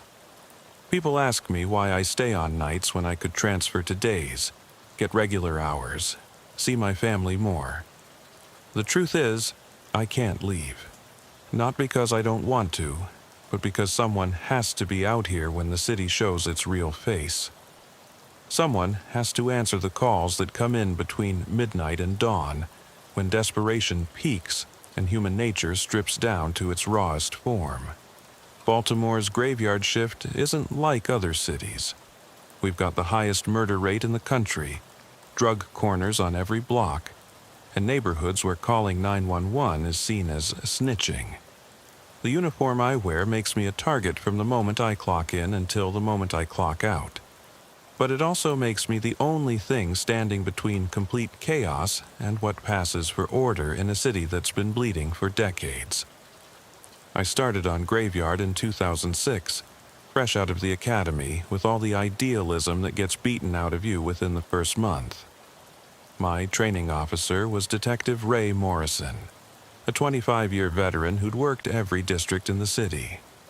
First thing he told me was to forget everything they taught me in the academy. "Chen, the academy teaches you procedures and protocols," he said as we pulled out of the parking lot for my first shift. "But out here, you learn survival. How to read people before they decide to hurt you. How to de-escalate situations that are already past the point of no return. How to write reports that accurately document chaos without making yourself look incompetent." We were driving through West Baltimore, past boarded-up row houses and corner stores with bulletproof glass, when our first call came in. Armed robbery in progress at a liquor store on Pennsylvania Avenue. 3 suspects, at least 1 weapon, clerk possibly injured. Morrison hit the lights and siren, but he didn't speed up much. Never rush into a situation where someone's already shown they're willing to use violence, he explained. By the time we get there, it's either over or it's a hostage situation. Either way, going in hot just makes things worse. He was right. We arrived to find the robbery had ended 5 minutes earlier. The clerk, a 60-year-old Korean man named Mr. Park, was sitting behind the counter with blood running down his face from where one of the suspects had pistol-whipped him for not opening the register fast enough. "Did you see which way they went?" Morrison asked while I called for an ambulance. Mr. Park pointed east toward the housing projects. 3 young men, all black, wearing hoodies. They took maybe $200 and a bottle of Hennessy. They said they'd come back and kill me if I called police. This was my introduction to the reality of policing in Baltimore. Mr. Park had been robbed 6 times in the past 2 years. The suspects were probably local kids who lived within 3 blocks of the store. And Mr. Park would continue to be robbed because closing his business meant losing everything he'd worked for since immigrating to America 30 years ago. Why doesn't he just move his store to a safer neighborhood? I asked Morrison as we drove away. Morrison looked at me like I'd asked why poor people don't just buy more money. Jen, this isn't about Mr. Park. This is about a neighborhood where 3 generations of kids have grown up seeing violence as the only way to get what they need. Those kids who robbed him tonight? Their fathers probably robbed stores too, and their kids will rob stores unless something changes. But nothing was going to change. Not that night, not the next night, not in the 18 years since I started working these streets. The same corners, the same crimes, the same cycle of violence and poverty playing out over and over with different faces but identical stories. That first month with Morrison was like a graduate course in urban warfare. He taught me how to approach a domestic violence call without getting shot by either party. How to search a suspected drug dealer without missing the weapon they've hidden in their waistband. How to interview witnesses who are terrified of retaliation if they cooperate with police. The most important thing to remember, Morrison said during one of our late-night conversations, is that we're not here to solve Baltimore's problems. We're here to manage them. Keep the violence from spreading, document the crimes, arrest people when we can prove they did something. But don't fool yourself into thinking we're making a real difference. It was a bitter lesson, but a necessary one. The graveyard shift in Baltimore taught you quickly that police work was mostly reactive. We showed up after people had already been hurt, money had already been stolen, drugs had already been sold. Our job was to write reports, take statements, and hope that somewhere in the system, someone was working on actually preventing these crimes instead of just responding to them. My first partner after Morrison was Officer Linda Washington, a 10-year veteran who'd grown up in East Baltimore and knew every player on every corner. Washington had a gift for reading people that went beyond training. She could spot trouble before it started, could tell which kids were carrying weapons just by how they walked. "You see that group on the corner?" she'd say, pointing to teenagers gathered around a streetlight. "The one in the red jacket is the lookout. The one with the backpack is holding the stash. And the one leaning against the car is the muscle. They're not just hanging out, they're working." Washington was usually right. We'd drive by the same corner an hour later and find evidence of drug transactions. Empty vials, small plastic bags, the kind of debris that marked active drug corners throughout the city. But actually catching them in the act required hours of surveillance that we didn't have time for, given the volume of calls we received each night. The radio never stopped crackling with new incidents. Shooting on North Avenue, domestic dispute on Frederick Road, armed robbery on Martin Luther King Boulevard, break-in on Madison Street. Each call was someone's worst night, but for us, it was just another entry in the log. I remember one night in particular, about 6 months into my partnership with Washington.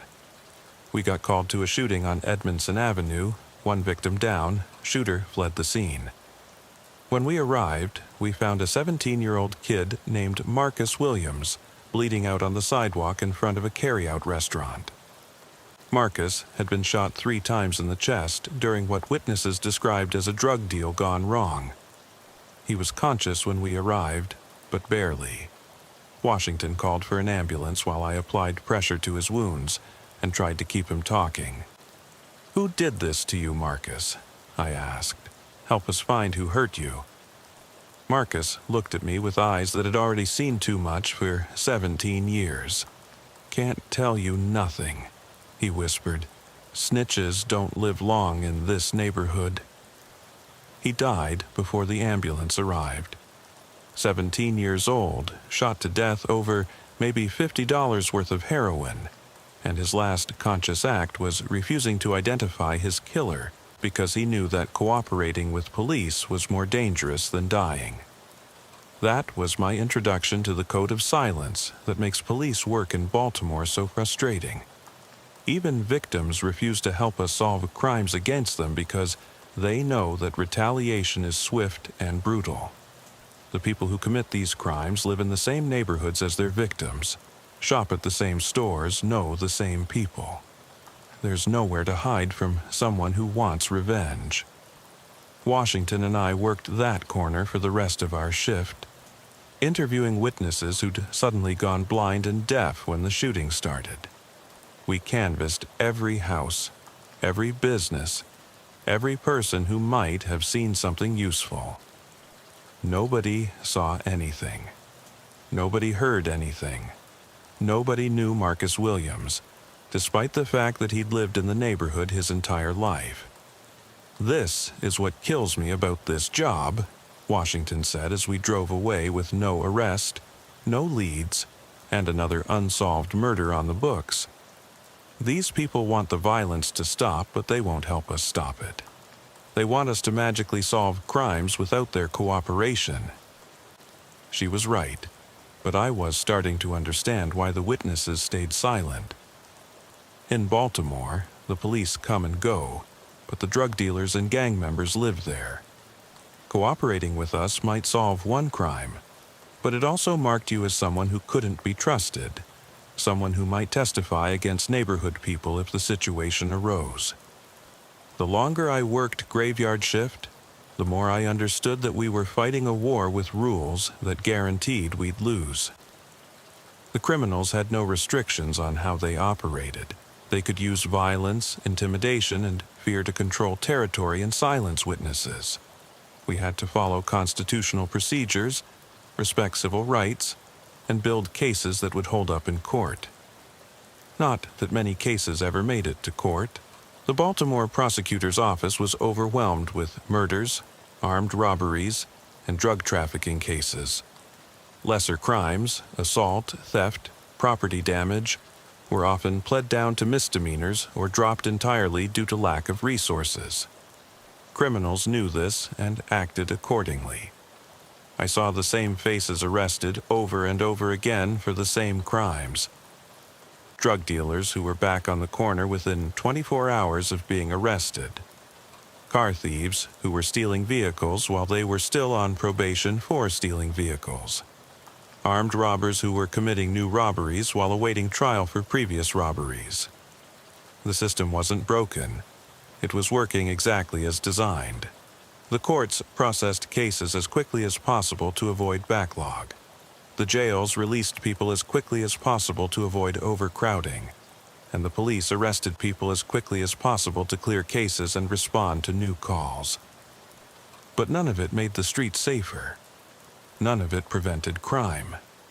None of it addressed the underlying causes of why people turned to violence and drug dealing in the first place. Washington transferred to the robbery unit after 2 years of working with me. Her replacement was Officer James Parker, a young black man from West Baltimore who joined the force hoping to make a difference in his own community. Parker brought energy and optimism that reminded me of myself when I'd started on graveyard shift. "We can't arrest our way out of this," he said during one of our first shifts together. "But we can build relationships with people, show them that not all cops are the enemy. If we gain their trust, maybe they'll start cooperating with investigations." I admired Parker's idealism, but I'd seen too many officers burn out trying to save neighborhoods that didn't want to be saved. Baltimore's problems went deeper than law enforcement could reach. They were rooted in poverty, addiction, lack of educational opportunities, and generational trauma that couldn't be solved by better community policing. Parker learned this the hard way. We responded to a domestic violence call on his old block, apartment where he'd grown up before his family moved to the suburbs. The victim was a woman named Denise Johnson, who'd been beaten by her boyfriend during an argument over money. When Denise saw Parker, she recognized him immediately. "Little Jimmy Parker?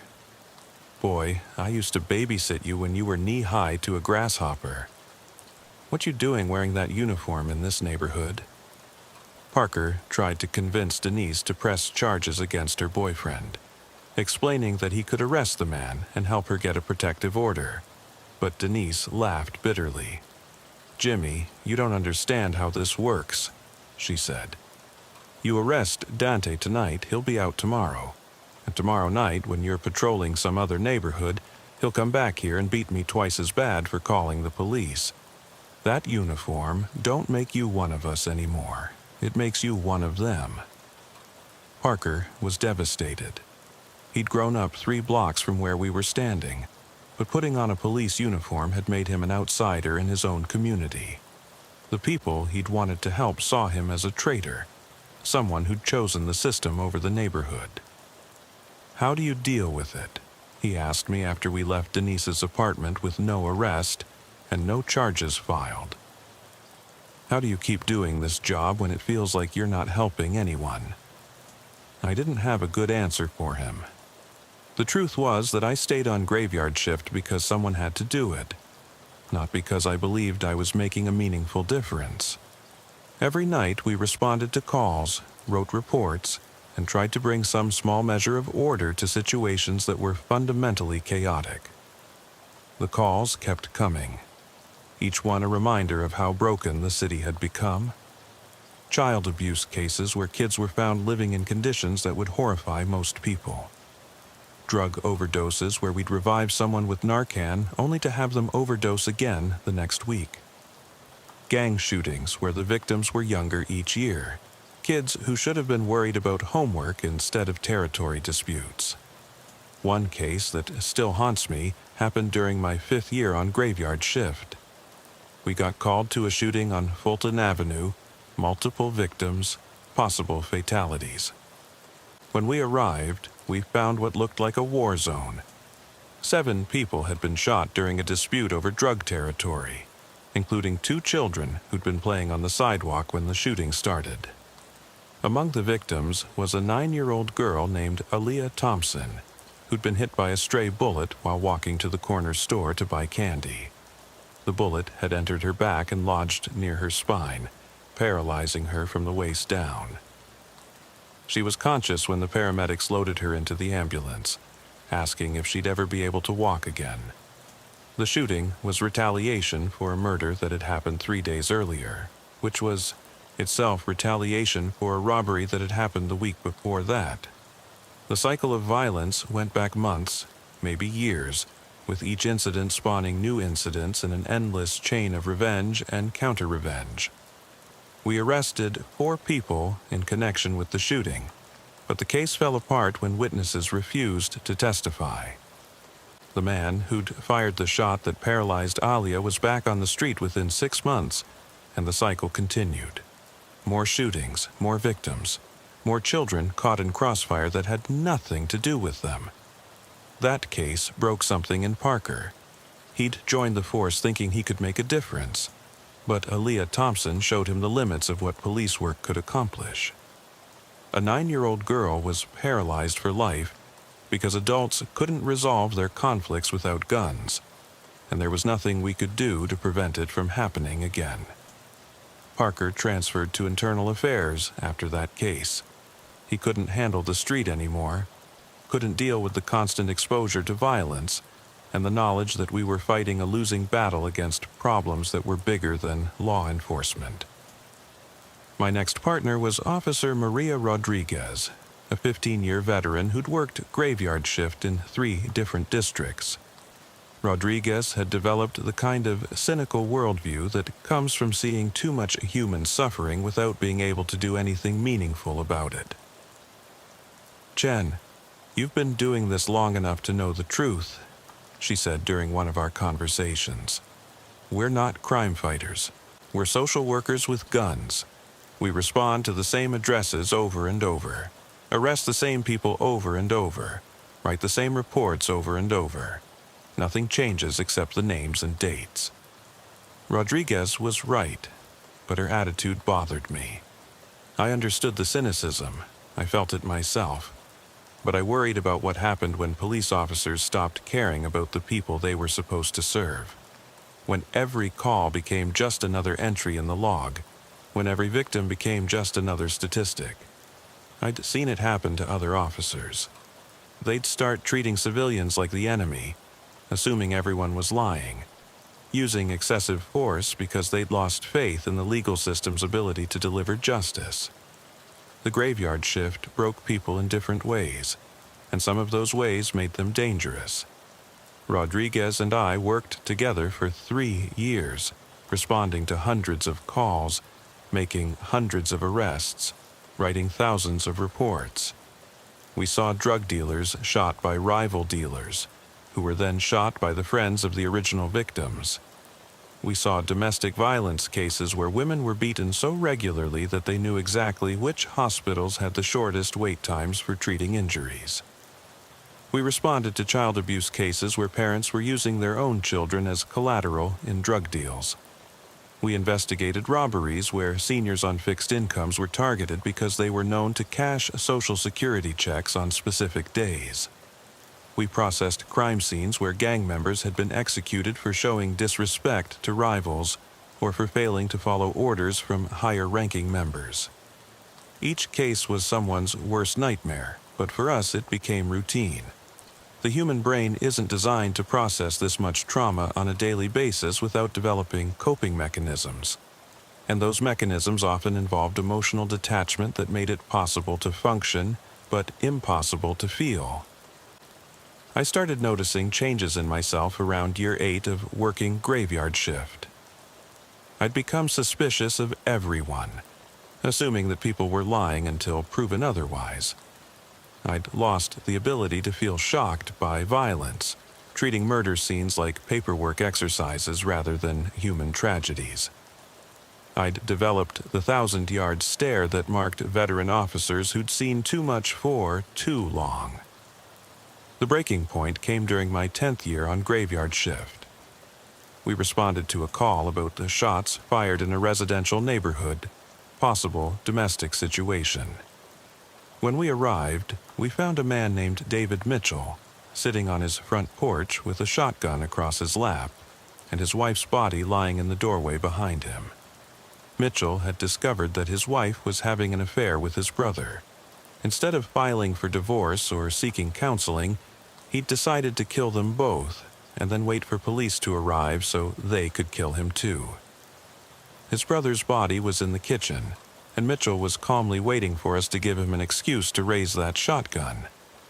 "I did what I had to do," Mitchell told us. "Ain't no man gonna disrespect me in my own house and live to talk about it. Y'all gonna have to kill me, because I ain't going to prison for defending my honor." Rodriguez and I spent 45 minutes trying to talk Mitchell into putting down the weapon. We called for backup, for crisis negotiators, for anyone who might be able to de-escalate the situation. But Mitchell had already decided how this was going to end. When he finally raised the shotgun, Rodriguez and I had no choice but to shoot him. 3 rounds each, center mass, and David Mitchell died on his front porch, surrounded by the bodies of the 2 people he'd killed for betraying him. The shooting was ruled justified, but it destroyed what was left of my faith in human nature. David Mitchell wasn't a criminal or a gang member or a drug dealer. He was a working man with a job and a mortgage who decided that murder was the appropriate response to marital problems. That's when I realized that the graveyard shift hadn't just shown me the worst of Baltimore. It had shown me the worst of humanity. The capacity for violence that exists in ordinary people when they're pushed beyond their breaking point. The willingness to destroy other lives to protect pride, territory, or twisted concepts of respect. Rodriguez took early retirement after the Mitchell shooting. She'd reached her limit, couldn't handle the weight of taking another life, even when it was necessary to protect innocent people. I stayed on graveyard shift because I didn't know how to do anything else, but something fundamental had changed in me. I stopped trying to save people who didn't want to be saved. Stopped believing that police work could address the root causes of crime. Stopped expecting justice from a system that was designed to process cases rather than solve problems. I became exactly what Rodriguez had warned me about. A social worker with a gun who showed up after the damage was done and documented it for posterity. My current partner is Officer Marcus Williams, a young man who reminds me of myself when I started on graveyard shift. He's idealistic, energetic, convinced that he can make a difference in neighborhoods that have been written off by the rest of society. I try to prepare him for the reality of police work without crushing his spirit entirely. Williams, the most important thing to remember is that we can't save everyone, I tell him regularly. Some people are going to make bad choices no matter what we do. Some situations are going to end badly no matter how well we handle them. Our job is to respond professionally, follow procedures, and go home safe at the end of our shift. Williams doesn't like hearing that, but he's starting to understand what I mean. Last week, we responded to a domestic violence call where a woman named Patricia Holmes had been stabbed by her ex-boyfriend during an argument over child support. Holmes survived, but she refused to press charges because she was afraid of what her ex-boyfriend might do to their children if he went to prison. "Why won't she let us help her?" Williams asked after we left the hospital where Holmes was being treated for her injuries. "Because she knows that our help is temporary," I explained. "We can arrest him tonight, but he'll be out on bail tomorrow. We can get her a protective order, but it's just a piece of paper if he decides to violate it. She's trying to survive in a situation where there are no good options." That's the reality of police work on the graveyard shift in Baltimore. We respond to crises that are symptoms of larger problems: poverty, addiction, lack of educational opportunities, generational trauma, that we're not equipped to solve. We arrest people who commit crimes, but we can't address the reasons why they commit those crimes in the first place. The city has tried various approaches over the years. Community policing initiatives designed to build trust between officers and residents. Drug treatment programs meant to address addiction rather than just punishing drug users. Job training programs intended to provide alternatives to criminal activity. Some of these programs have had limited success, but they're overwhelmed by the scope of the problems they're trying to address. Baltimore has been bleeding for decades, and it's going to take decades of sustained effort to stop the bleeding, much less heal the wounds. Meanwhile, the graveyard shift continues. Every night, officers respond to calls that represent someone's worst moment. Domestic violence situations where love has turned to hatred.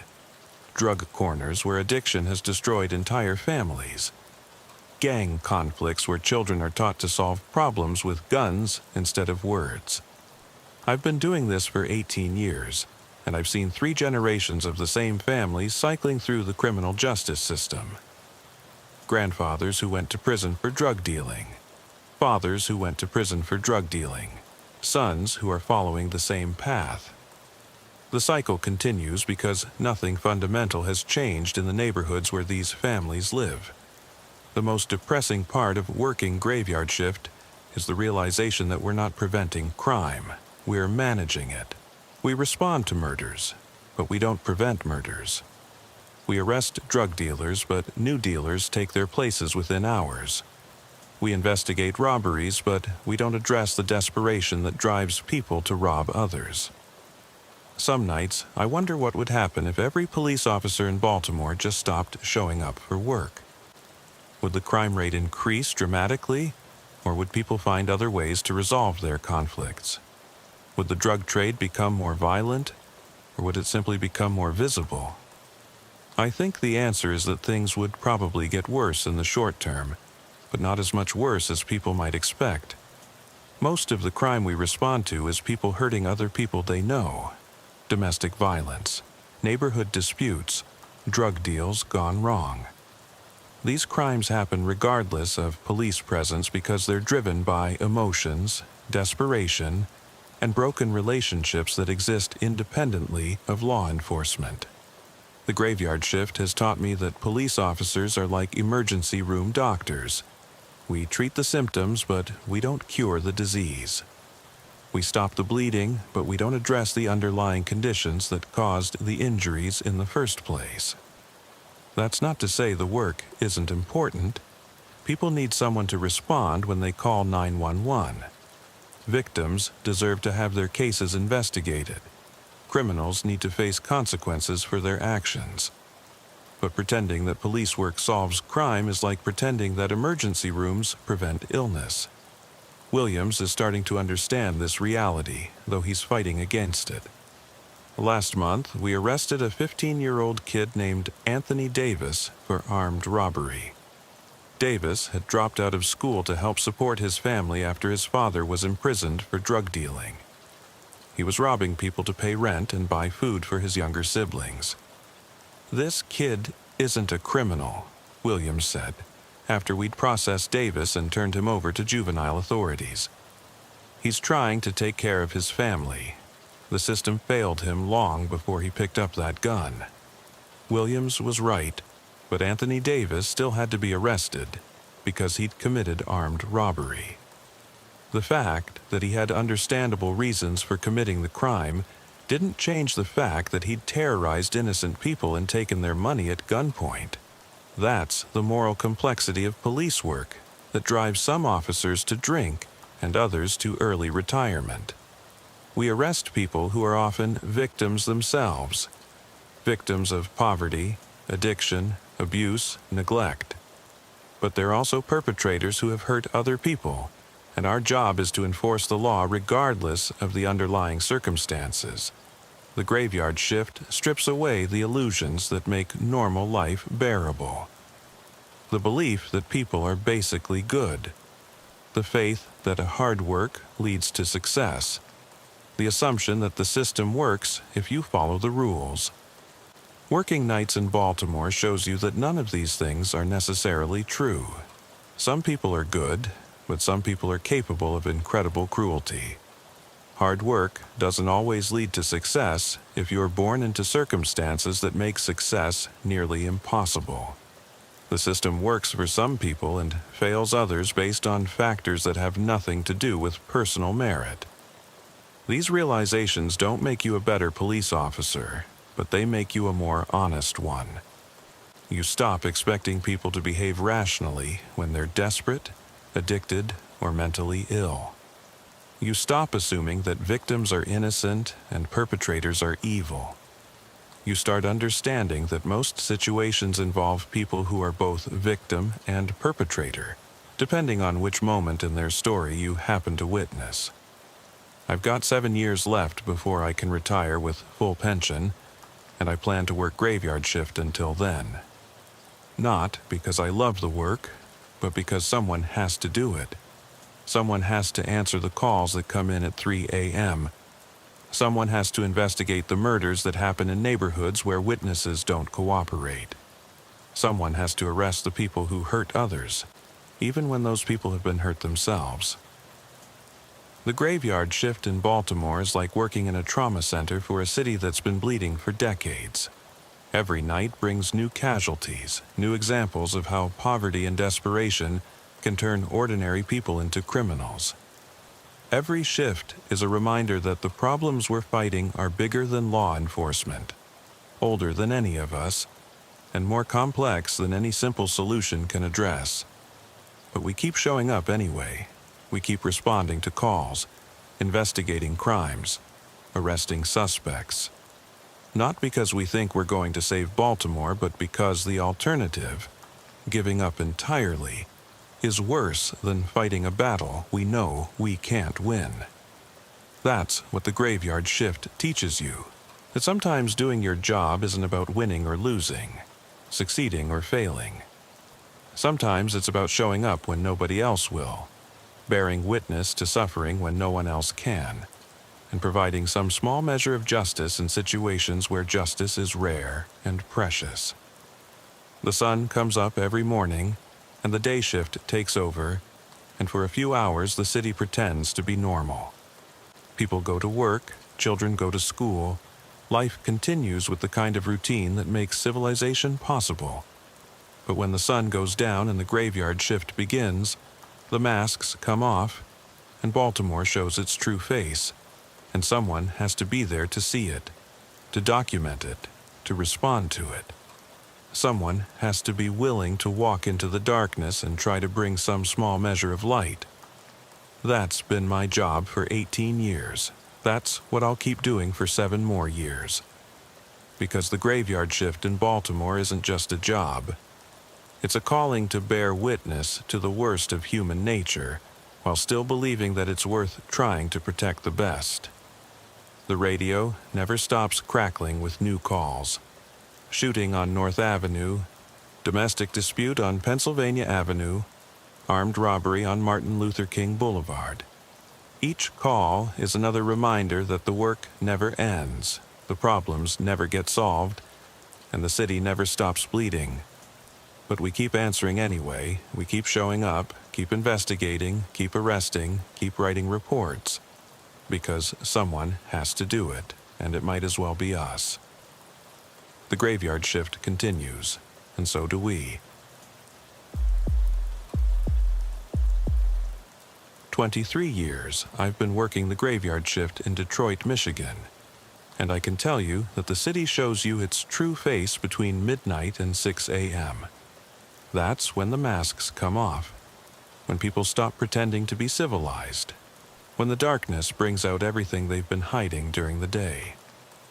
My name is Officer Marcus Johnson, badge number 4127, and I've seen enough on these streets to fill 100 police reports that nobody wants to read. The thing about working graveyard patrol is that you develop a different relationship with violence. During day shift, you get called to accidents, domestic disputes, maybe a robbery, clean crimes with clear victims and obvious perpetrators. But at night, everything bleeds together. The line between victim and criminal gets blurry when everyone you encounter is running from something or toward something they shouldn't be.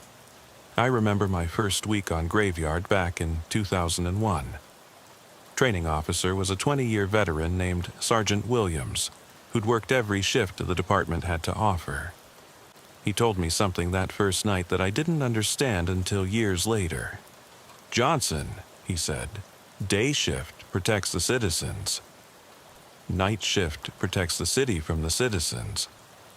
We were sitting in the patrol car outside a 24-hour gas station on 8 Mile Road, watching the parade of humanity that comes out after midnight.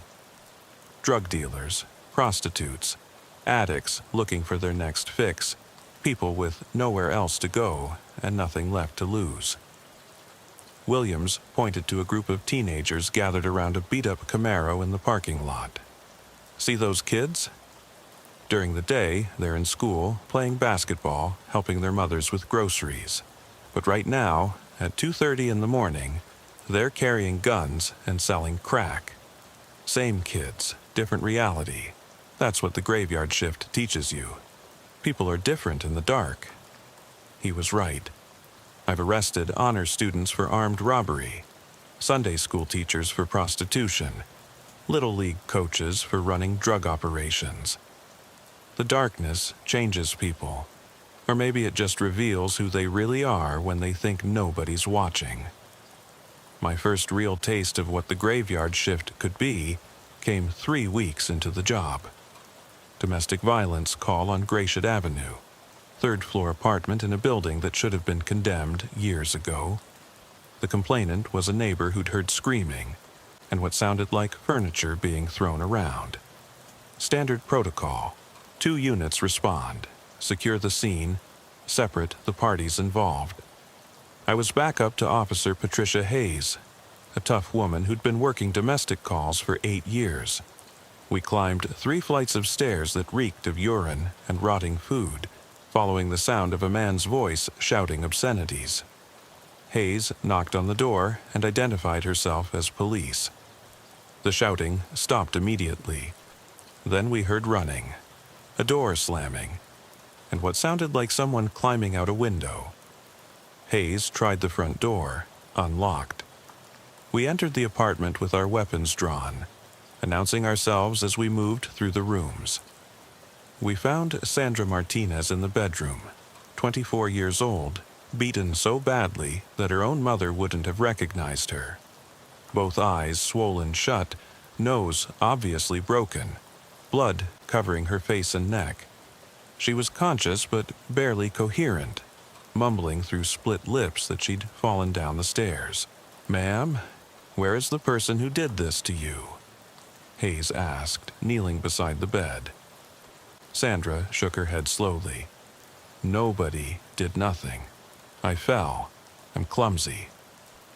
I checked the other rooms while Hayes called for an ambulance. The apartment was destroyed, furniture overturned, holes punched in the walls, blood spattered across the kitchen floor. In the back bedroom, I found an open window leading to a fire escape. The man who'd been beating Sandra had escaped, probably down the alley behind the building. When the paramedics arrived, Sandra refused treatment, refused to go to the hospital, refused to press charges. She sat on that blood-soaked bed, her face a map of fresh bruises, and insisted that nobody had hurt her, that she was fine, that we should leave her alone. Hayes explained that we could arrest the suspect if Sandra would just tell us his name, give us a description, anything to work with. Sandra stared at the floor and said nothing. 20 minutes later, we left that apartment with no arrest, no charges filed, and a woman who would probably be dead within a month if the pattern continued. "Why doesn't she want our help?" I asked Hayes as we walked back to the patrol car. Hayes lit a cigarette and leaned against the hood. "Because she knows that if we arrest him tonight, he'll be out on bail tomorrow. And tomorrow night, when we're not here, he'll come back and finish what he started. She's not protecting him, Johnson. She's trying to stay alive." That was my introduction to the reality of police work on the graveyard shift. We weren't heroes riding in to save the day. We were temporary interruptions in cycles of violence that had been going on for years and would continue long after we left. Our presence didn't solve problems. It just postponed them until the next night. The calls came in steady after that. Armed robbery at a convenience store on Corktown where the clerk had been pistol-whipped for $63 and a carton of cigarettes. The suspect was a 16-year-old kid whose mother had been laid off from the Ford plant 3 months earlier. He cried when we arrested him, kept saying he was sorry, that he didn't know what else to do. Drug bust on the east side where we found 22 people crammed into a 2-bedroom house, most of them high on heroin, needle marks covering their arms like a roadmap of desperation. Among them was a woman named Carol, who'd been a nurse at Detroit Medical Center before her addiction cost her everything. She was shooting up between her toes because she'd collapsed all the veins in her arms. Shooting investigation on Delray, where a 17-year-old gang member had been gunned down in retaliation for a robbery that had happened 6 months earlier. The victim's mother stood over his body in the street, screaming at us to find the killers, demanding justice for her baby. But her baby had been carrying a stolen gun and 2 ounces of crack cocaine when he died. The line between victim and criminal had disappeared entirely. Each night brought new horrors, new examples of how far people could fall when desperation took over. I started keeping a notebook, writing down details that didn't make it into the official reports. Not because I wanted to remember these things, but because I needed to process them somehow. The human brain isn't designed to witness this much suffering night after night without some kind of outlet. Partner rotation was common on graveyard shift. Too many officers burned out, requested transfers, or just quit entirely. I worked with Hayes for 6 months before she moved to day shift.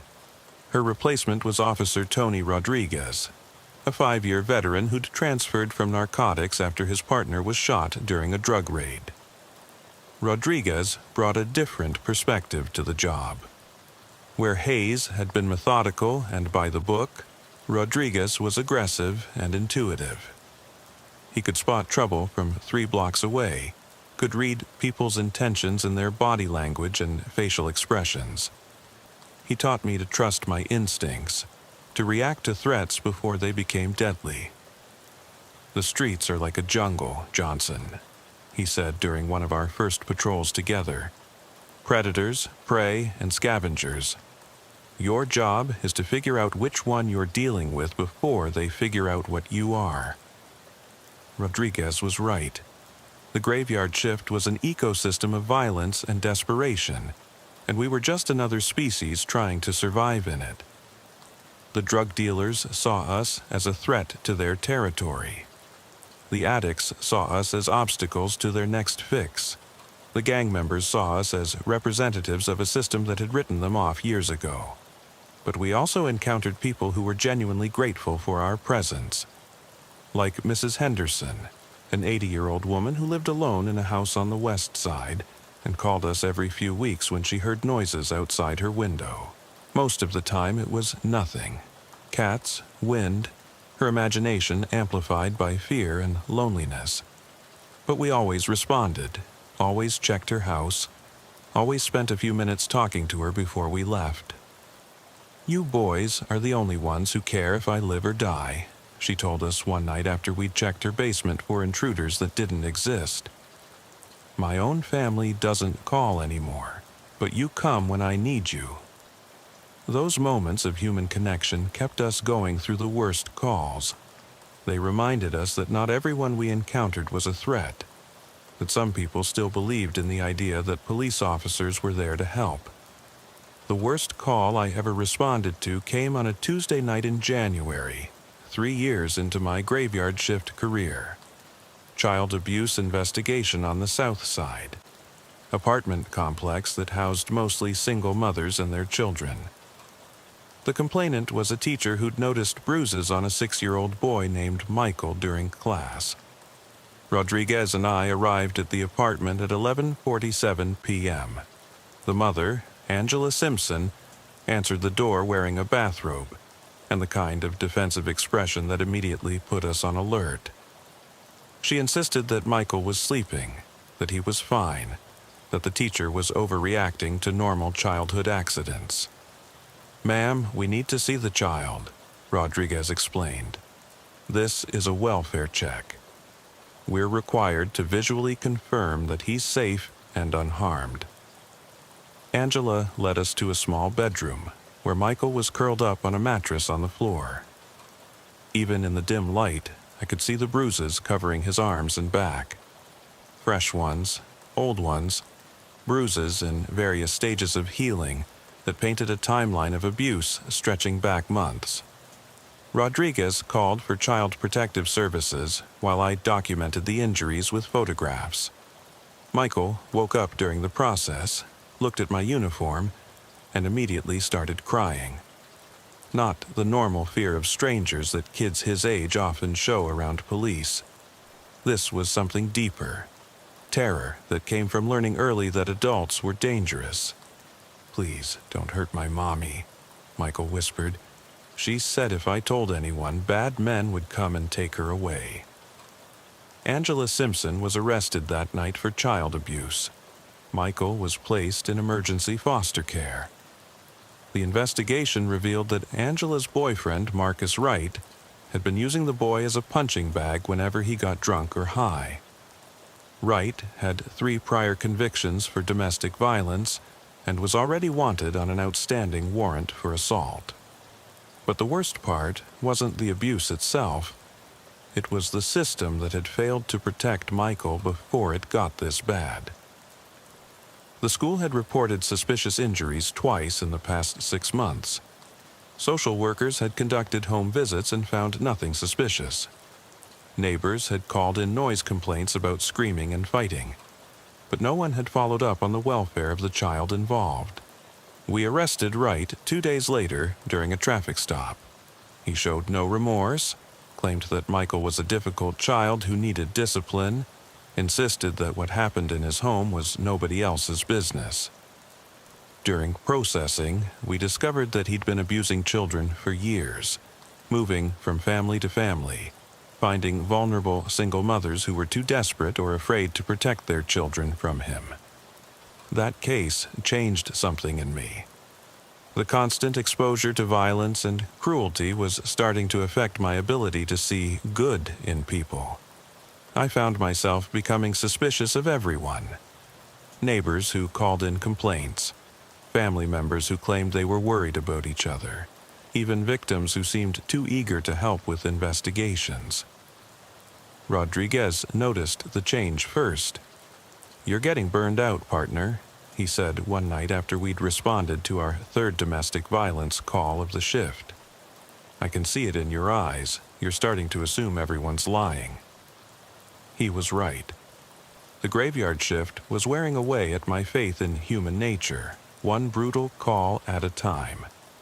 I'd started approaching every situation expecting the worst, looking for signs of deception and violence in every interaction.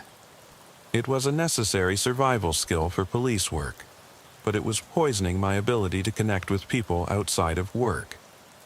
The department offered counseling services for officers dealing with job-related stress, but most of us were too proud or too afraid to use them. Seeking help was seen as a sign of weakness, an admission that you couldn't handle the job. So we dealt with the trauma in other ways: drinking, isolation, dark humor that helped us process the things we couldn't talk about with civilians. Rodriguez had his own coping mechanisms.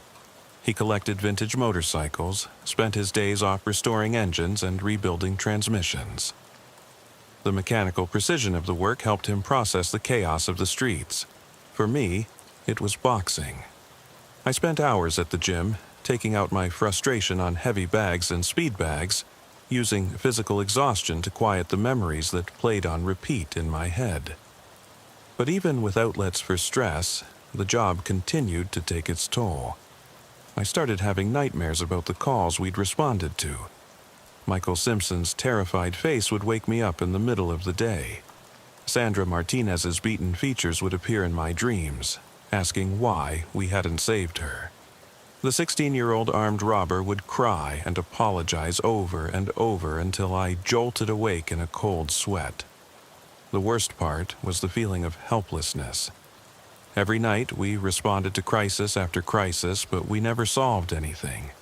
We arrested people who were released the next day. We took reports on crimes that would never be prosecuted. We tried to help people who didn't want our help, or couldn't accept it even when they did. "We're not really police officers," Rodriguez said one night as we sat in the patrol car watching drug dealers conduct business in a parking lot we'd raided 3 times that month. "We're grief counselors with guns. We show up after the damage is done and try to clean up the mess." He was more right than I wanted to admit. The graveyard shift had taught me that law enforcement was mostly reactive. We didn't prevent crimes, we documented them. We didn't solve problems, we managed them. We didn't make communities safer. We just moved the danger around from one block to another. The breaking point came during my 4th year on graveyard shift. Multiple shooting on the east side, gang retaliation that left 3 teenagers dead and 2 more in critical condition.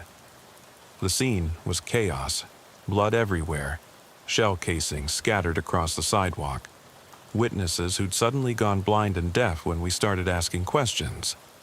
Among the victims was a 14-year-old girl named Keisha Washington, who'd been walking home from her job at a fast food restaurant when the shooting started. She wasn't involved in gang activity, wasn't a target, just wrong place at the wrong time. A bullet meant for someone else had torn through her chest and punctured her lung.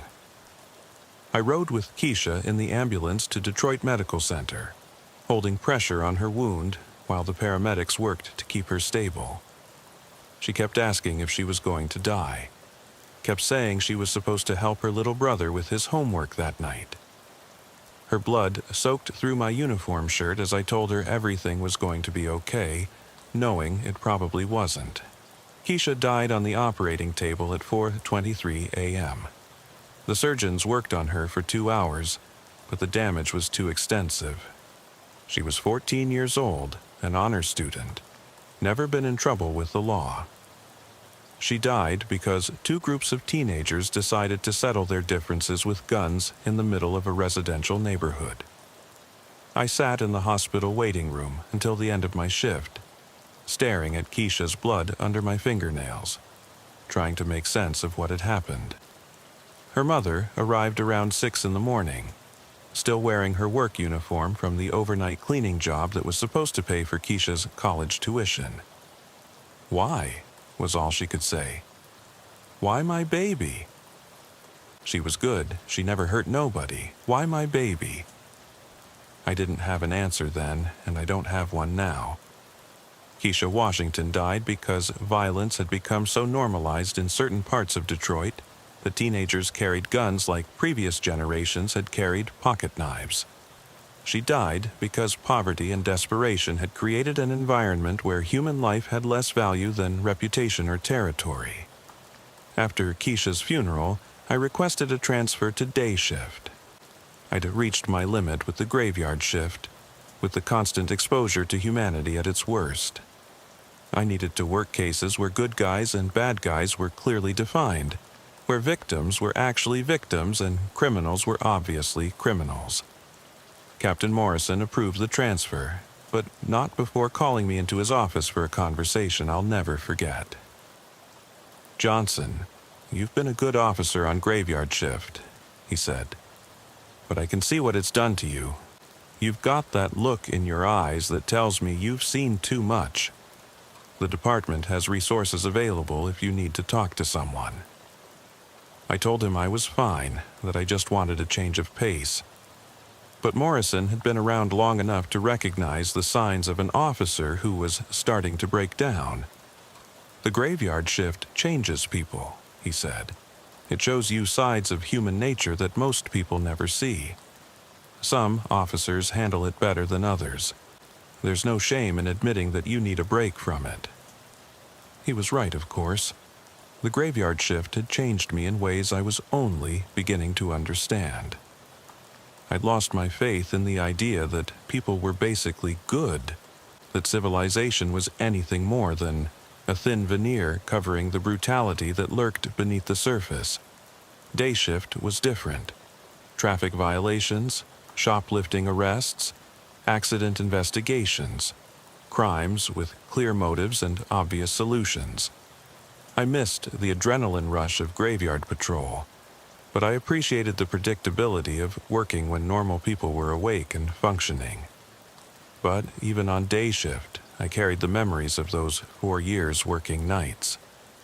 The faces of victims who couldn't be saved, criminals who couldn't be reformed, children who'd been failed by every adult who was supposed to protect them. Those memories followed me everywhere, coloring my interactions with civilians who had no idea what police officers really dealt with on a daily basis.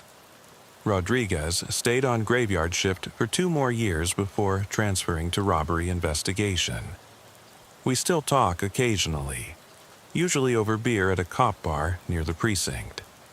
Neither of us talks much about the things we saw during those years working together. Some experiences are too heavy to share, even with someone who lived through them with you. The graveyard shift is still out there, still chewing up idealistic young officers and spitting out cynical veterans who've seen too much too fast. New recruits still get assigned to work nights, still learn the hard way that the world is more dangerous and more broken than they ever imagined. I sometimes wonder what happened to the people we encountered during those years. Did Sandra Martinez ever leave her abusive boyfriend? Did Michael Simpson recover from the trauma of his early childhood? Did the teenage drug dealers we arrested ever find legitimate ways to make money? Probably not. The cycles of violence and poverty that we witnessed during graveyard shift are bigger than individual police officers, bigger than the criminal justice system, bigger than any solution society seems willing to implement. We were treating symptoms while the disease continued to spread. That's the real tragedy of police work on the graveyard shift. You see the problems clearly, but you're powerless to fix them. You respond to the same addresses night after night, arrest the same people over and over, take reports on crimes that could have been prevented if anyone cared enough to address the root causes. The graveyard shift taught me that law enforcement is a band-aid on a severed artery. We can slow the bleeding, but we can't heal the underlying wounds that cause people to hurt each other. We can arrest the drug dealers, but we can't eliminate the demand for drugs. We can respond to domestic violence calls, but we can't change the cultural attitudes that make some people think violence is an acceptable way to resolve conflicts. I've been working day shift for 3 years now, and I still think about those nights in Detroit. The weight of witnessing so much human suffering, the frustration of being unable to make a real difference, the slow erosion of faith in humanity that comes from seeing people at their absolute worst on a nightly basis.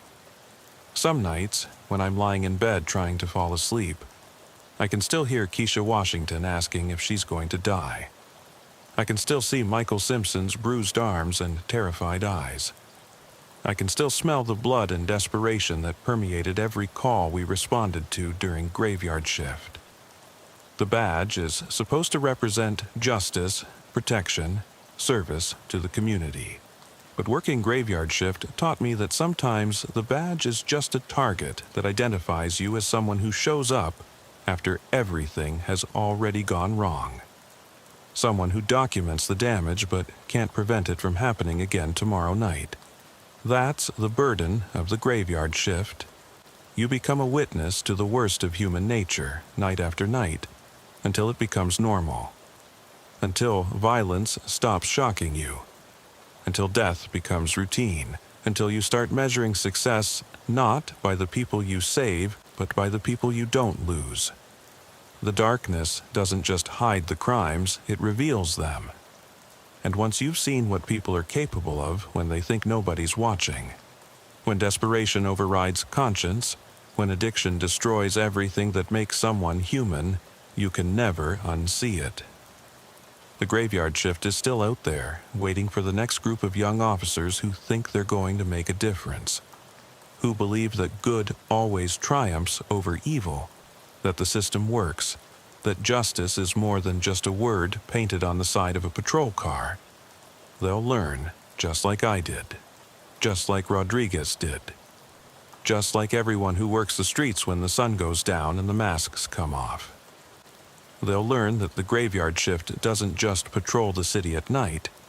It patrols the graveyard of broken dreams, failed systems, and lost faith in humanity. And that knowledge will follow them for the rest of their careers. A constant reminder that they've seen the truth about what people are capable of when civilization breaks down. When poverty becomes desperation, when desperation becomes violence, when violence becomes normal. The graveyard shift changes you. It has to. Because if you don't develop a thick skin, if you don't learn to compartmentalize the horror, if you don't find a way to process the constant exposure to human suffering, it will destroy you. Some officers never recover from it. They burn out, develop PTSD, turn to alcohol or drugs to numb the memories. They become violent themselves, or they quit law enforcement entirely and spend the rest of their lives trying to forget what they saw during those midnight tours of hell. I was lucky. I got out before it destroyed me completely. But the scars are still there. The memories still surface when I least expect them. And I still wake up some nights thinking I'm back in that patrol car, responding to another call, witnessing another tragedy that could have been prevented if anyone had cared enough to try. The graveyard shift taught me that police work isn't about catching bad guys. It's about managing the consequences of a society that has failed its most vulnerable members. We're the cleanup crew for problems that nobody else wants to acknowledge, let alone solve. And that's a burden that follows you long after you turn in your badge and gun. Because once you've seen what I've seen, once you understand how thin the line is between civilization and chaos, you can never go back to believing that the world is a safe place where good people are protected and bad people are punished. The graveyard shift is still out there, still waiting, still chewing up idealistic young officers and spitting out cynical veterans who carry the weight of too much knowledge about human nature. And somewhere in Detroit tonight, a new officer's responding to his first child abuse call, or his first gang shooting, or his first domestic violence incident where the victim refuses to press charges. He's about to learn what the graveyard shift really teaches, that sometimes being a police officer means being powerless to prevent the very crimes you're sworn to fight against. That's the real horror of the graveyard shift. Not the violence, not the death, not the drugs or gangs or desperation. The real horror is the slow realization that you can't save everyone, that you can't fix everything, that sometimes the best you can do is document the damage and hope that somebody, somewhere, is working on solutions to problems that seem too big and too complicated for individual officers to solve. The graveyard shift is a mirror that reflects the darkest aspects of human nature. And once you've looked into that mirror, once you've seen what's really there, you can never unsee it. You can transfer to day shift, you can change careers, you can move to a different city. But the knowledge follows you, the memories stay with you, and the weight of what you've witnessed becomes part of who you are. That's what 23 years of law enforcement taught me. That some truths are too heavy for any one person to carry, but somebody has to carry them anyway. Somebody has to be the witness, the documenter, the one who shows up when everything has gone wrong and tries to make sense of the chaos. The graveyard shift made me that person, and I'm still trying to figure out whether that's a blessing or a curse. I can still feel the hum of my cruiser's engine in my bones, even now, thinking back on that night. It was just past 2 a.m. on a drizzly October evening, and I was cruising the back roads of Cedar Falls County, Arkansas, my attention split between the dull glow of the dashboard and the soft static of the radio. The storm had rolled in hours earlier, and raindrops pattered against the windshield in a steady, almost hypnotic rhythm. The road stretched out ahead of me like a dark ribbon, flanked by rows of ancient oaks whose branches dripped with rainwater. I was 15 years into this job, years of running license plate checks, mediating neighbor disputes, pulling over speeding teenagers, and I thought I'd seen it all. That night proved me wrong. I got the call just as I passed the old Miller farm. "Possible trespasser, reports of noises inside the barn." Dispatch crackled over the radio, voice clipped, professional. The Miller place sat a mile down a gravel lane that wound past abandoned grain silos and rusted-out tractors. Nobody lived there anymore. The last Miller passed away 2 years earlier, leaving the land to fallow and the buildings to decay. Folks around town whispered that the place never felt right. Odd lights, strange footprints, the occasional sound of someone singing off tune in the dark. I'd always chalked it up to drunks or thrill-seekers daring each other to explore an empty farmhouse. Hell, on slow nights, I'd gone myself just to break the monotony. Never stayed long, always felt a cold weight in the air. That night, though, I felt it even before I reached the property line. My headlights picked up something in the field, shadows moving between the stalks of dead corn, too deliberate to be deer. I killed the lights and coasted to a stop, engine idling. The radio went silent behind me. I opened the window. The smell of wet earth and old wood drifted in. I grabbed my flashlight and stepped onto the gravel lane. Every step brought a soft crunch, each echo swallowed by the rain. I kept my hand on my holster, heart thumping a steady rhythm against my chest. This wasn't a routine traffic stop. Something was off. I reached the barn door. It hung half open, groaning on its rusted hinges. Inside, my light revealed stacked bales of hay, a broken pitchfork, and, at the far end, a figure hunched over what looked like a small, battered toolbox. I called out, "Cedar Falls County Sheriff's Office. Come out with your hands where I can see them." No response. Just the drip, drip, drip of water from the roof onto the dusty floorboards. I took a cautious step inside. My boots kicked up dust that danced in the flashlight beam. I could make out traces of footprints in the damp earth. Work boots, size 10 or 11, heading deeper into the darkness. I followed them toward the stall at the back. The nailed-shut wooden door had been pried open. One hinge hung by a screw. I swallowed, tasted the acrid tang of adrenaline. I radioed dispatch quietly. "Unit 4 to dispatch. Trespasser confirmed. Barn at Miller Farm. Advise backup." No answer. Static. I sighed, thumbed the mic again. Nothing. My eyes scanned the shadows. The stall door creaked shut behind me. I spun around, heart in my throat, but nothing moved. The stall itself was empty, save for dried hay and a rusted chain hanging from a hook. No toolbox, no footprints. Nothing but silence that pressed in so tight I could almost feel my own pulse in my ears. Then I heard it, a soft, scraping sound, like metal against wood, coming from the loft above. My flashlight beam tracked upward. There was a hatch, slightly ajar, and a faint shaft of light slicing through the darkness. The rain had let up, but the wind had picked up, sending drafts through the barn that made the flap of tarp and the loose planks rattle. I climbed the ladder slowly, each rung clanging beneath my weight. At the top, I pushed open the hatch. The loft was more cramped than I remembered. Old farming equipment, rotting beams overhead, dust motes drifting in the beam of my light. And in the corner, crouched against the far wall, was a woman. She was dressed in a soaked denim jacket, her hair plastered to her face, eyes wide and wild. She stared at me as if I'd appeared from another world. Her voice was barely above a whisper. "They're watching." The words hit me like a punch. "Who's watching?" I asked, but before she could answer, the hatch slammed shut behind me.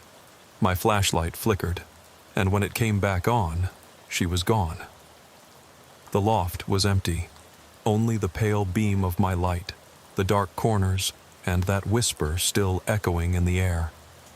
I pounded on the hatch, shouting her name, heart racing so hard I thought my ribs might crack. No response. So I climbed back down, mind racing.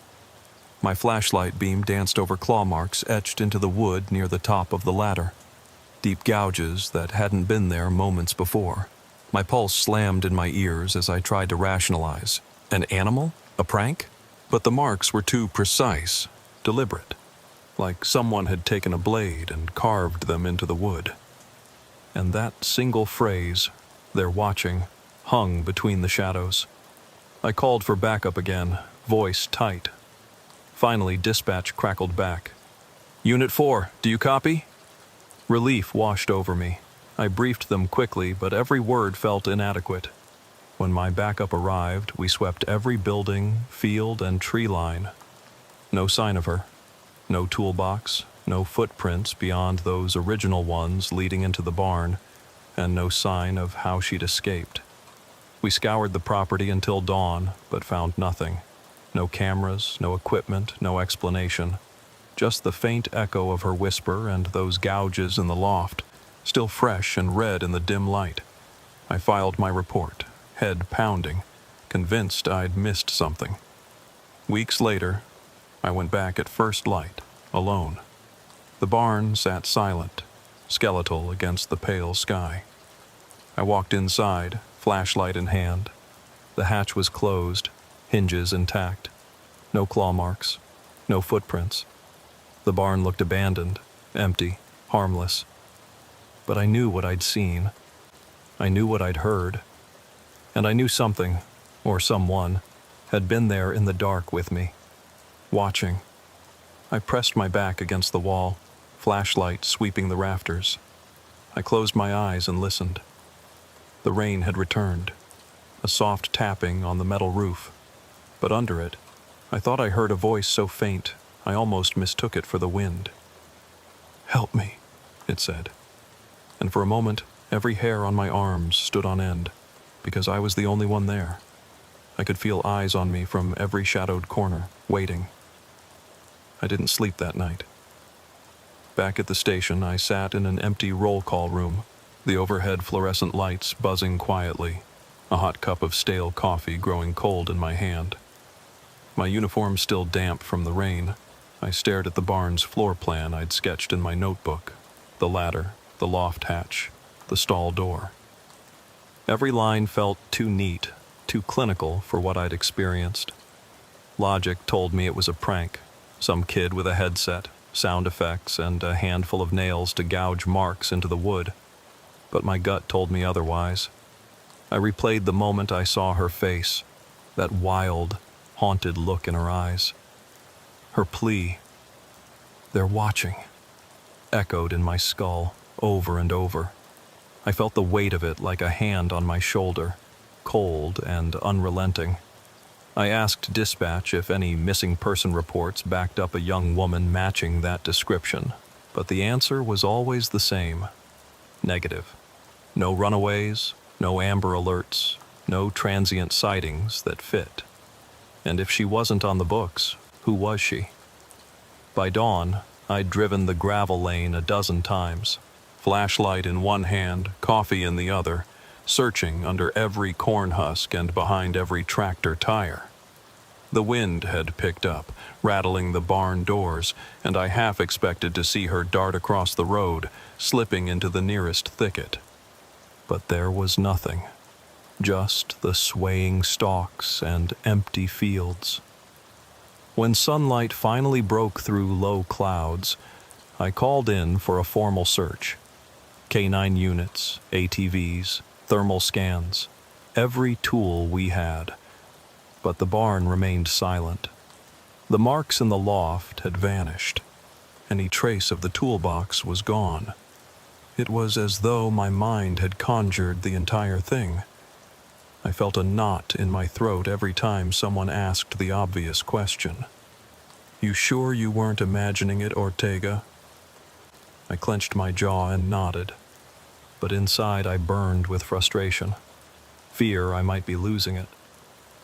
I drove home in a rash of nerves, headlights carving a path through fog that settled low over the fields. My cruiser's defroster did little to clear the chill. The radio lay mute in my lap. No static, just blank silence. I tried to focus on the road, on the yellow lines, on the familiar grove of pines marking the turnoff to my street.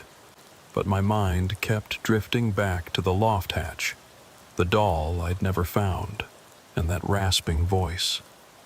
When I finally pulled into my driveway, the digital clock on the dash read 7:14 a.m. I should have been exhausted, but the adrenaline still crackled beneath my skin. At home, my wife, Lisa, greeted me bleary-eyed, clutching our toddler son, Ben. She noticed my eyes first, bloodshot, hollow. "Rough night?" she asked, gently. I forced a smile and nodded, kissing her forehead. I told her there was a burglary call, late shift, that everything was fine now. She squeezed my arm, worry in her gaze, but I brushed it off. I had to, for her, for Ben. I showered, changed, and tried to drop the case. But by midday, I was back at my desk, mapping out every call I'd ever responded to on similar rural properties. Trespassers, squatters, break-ins, always a tidy explanation. Never this sense of being watched from all sides. I reviewed the barn's history. Built in 1924, abandoned since the late 70s. No records of violence, no unexplained disappearances, just farmland, passed down until it became too costly to maintain. Those who knew the Millers spoke of them fondly, remembered old Mr. Miller's pipe tobacco and Mrs. Miller's prize-winning dahlias. Nothing sinister, but something in that barn had felt sinister. I spent the afternoon speaking to locals, the bartender at O'Malley's, who swore he'd heard singing from the barn on moonlit nights, the mailman who found chopped boards loaded behind the farmhouse, the two teenage brothers who dared each other to spend an hour inside, then bolted at the first sound of a door creaking. All stories vague, scattered, no clear thread, just a tapestry of half-remembered warnings. By evening, I felt trapped between two realities, the one my training demanded, facts, evidence, reports, and the one my instincts shouted at me. The barn wasn't empty. Someone, or something, had made it their home, hidden in the rafters, watching me. That thought alone made my skin crawl. Late that night, I returned once more, alone, flashlight and service pistol drawn. The gravel lane lay under a fresh layer of fallen leaves. The barn door welcomed me with its familiar groan. Inside, the smell of damp hay and oil lingered. I climbed that ladder like an automaton, scanning each dust-laden beam. Halfway up, I paused, hand on the hatch. My breath caught. I heard it again, soft, urgent. "Help me!" This time I knew it wasn't a trick. My pulse hammered as I pushed the hatch and shone my light into the loft. Hard in my throat, I waited, but saw only empty rafters, the dusty floor. No woman, no doll, no fresh footprints. But the air was heavy, like someone had exhaled directly in my face. I whispered, "Where are you?" The answer came in a voice that was neither male nor female, young nor old, but a hollow echo. "They won't let me go." The beam of my flashlight darted across the dark corners, searching. I felt a presence behind me, iced breath on my neck, and spun around, gun raised, but the loft was empty. My flashlight caught one final detail. Scrawled in dark red across the far beam were the words, new and dripping, "He sees you." I bolted from the barn, heart slamming against my ribs. Behind me, the hatch slammed shut on its own and the ladder dropped with a hollow thud. I fumbled my radio, voice trembling. "Dispatch, Unit 4 requests immediate evac. I need backup now." My return to the cruiser was a blur. Rain began to fall again, cold and sharp. The engine roared to life beneath me, lights illuminating the barn's open door. I drove off, not daring to look back. That night, I knew nothing about this case would ever make sense. And when I finally made it home, shaking, soaked to the bone, I crumpled against the front door, listening to the wind whisper through the trees. In the dark, I understood. This was only the beginning of something I couldn't explain, and I wasn't sure I wanted to know what came next. I woke up to every light in my house blinking in unison, like a warning siren tearing through the dark. My head throbbed as though someone had taken a hammer to my skull. The wall clock read 3:07 a.m., though it was hard to tell whether I'd slept at all. I peeled myself off the couch, my uniform still laid out on the armrest, and wandered through the living room, each step pounding echoes in my skull. The hum of the refrigerator sounded like distant thunder. I rubbed my eyes, trying to chase away the images of that loft hatch and the words scrawled in dripping red. "He sees you." Coffee didn't help. The acrid scent burned my nose and left the cup half full and untouched on the kitchen counter. I stared at the steam rising in lazy spirals, thinking of the barn's darkness, the hatch slamming shut behind me, the way the wind whispered through the trees at home, as if something had followed me back. I felt eyes on me, even in the bright kitchen light. Every shadow in the hallway looked like a watcher waiting for me to let my guard down. By 6 a.m., I was back at the station, running through the report again. My hands trembled as I typed the narrative into the system. Loft hatch found closed on return. No signs of entry or escape. Voice heard. They won't let me go. Red paint message. He sees you. I paused, wondering how I could write those exact words without sounding like a madman. But I knew they were true. My sergeant eyed me from across the bullpen, Concern etched on his face, but he said nothing. He didn't need to. That afternoon, I requested the barn be secured and searched again, this time with luminol, forensic teams, even drones with infrared. We scanned the loft, the stall, the surrounding timber lines. We found nothing. No paint traces, no footprints, no moisture where the ladder had been.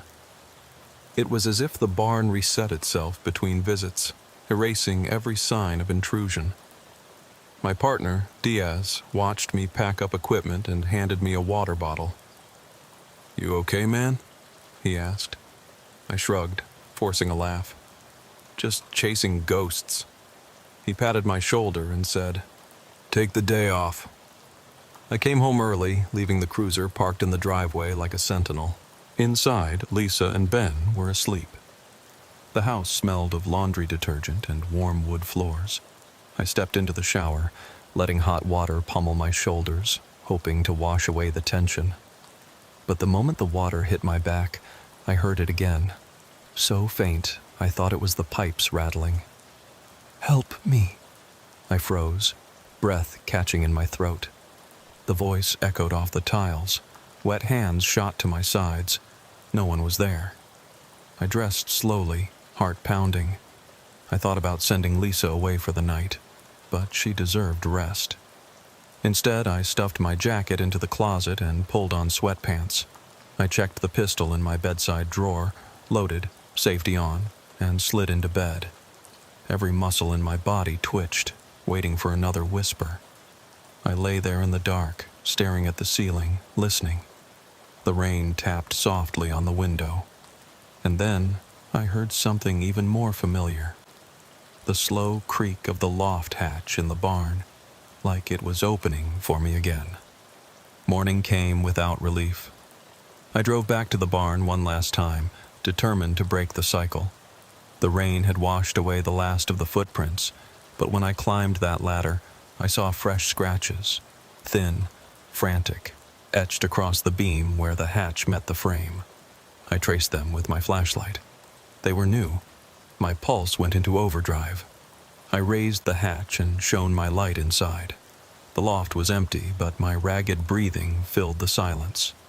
Then my beam swept to the floor, where I saw footprints, small, dusty, size 6, leading toward the far corner. I followed them, heart hammering. There, half concealed by a broken crate, was a child's sock, faded blue with a cartoon bear. It lay flat, as though someone had dropped it deliberately. I picked it up with gloved fingers, damp and soft, as if recently worn. My mind screamed that this contradicted everything we'd found so far. No child reported missing, no footprints before. Why here? Why now? I slipped the sock into an evidence bag and climbed down without another sound. That night, I didn't sleep. Instead, I pulled out the evidence bag and stared at the sock under the lamp's glare. A single heartbeat throbbed behind my eyes. I thought of the woman in the denim jacket, the child's bedroom, the doll. I thought of that final whisper, "They won't let me go." And I realized this wasn't about trespassers or thrill seekers. I'd stumbled into something deeper, something that moved on its own schedule, obeyed its own rules. I left the sock on my desk, lights on, radio muted. I sat down, pen in hand, and started another report. One that no one would ever read. A confession, really. I wrote about the voice in my ear, the shadows in the attic, the barn resetting itself, the child's sock. I wrote that I was scared, that I doubted my own mind, and that I felt marked. Then I heard it again, so close I thought the walls would tremble. I'm still here. And I realized I was never meant to leave. I woke up to the sound of my own breathing, ragged and too close, like it was crawling down my throat. The bedroom clock glowed 2:13 a.m. in angry red digits. The house was silent, too silent. apart from the hum of the refrigerator downstairs, like a dying engine. I sat up, sweat soaking through my t-shirt, and reached for the pistol on the nightstand. The weight in my hand felt reassuring, but my throat closed when I heard it.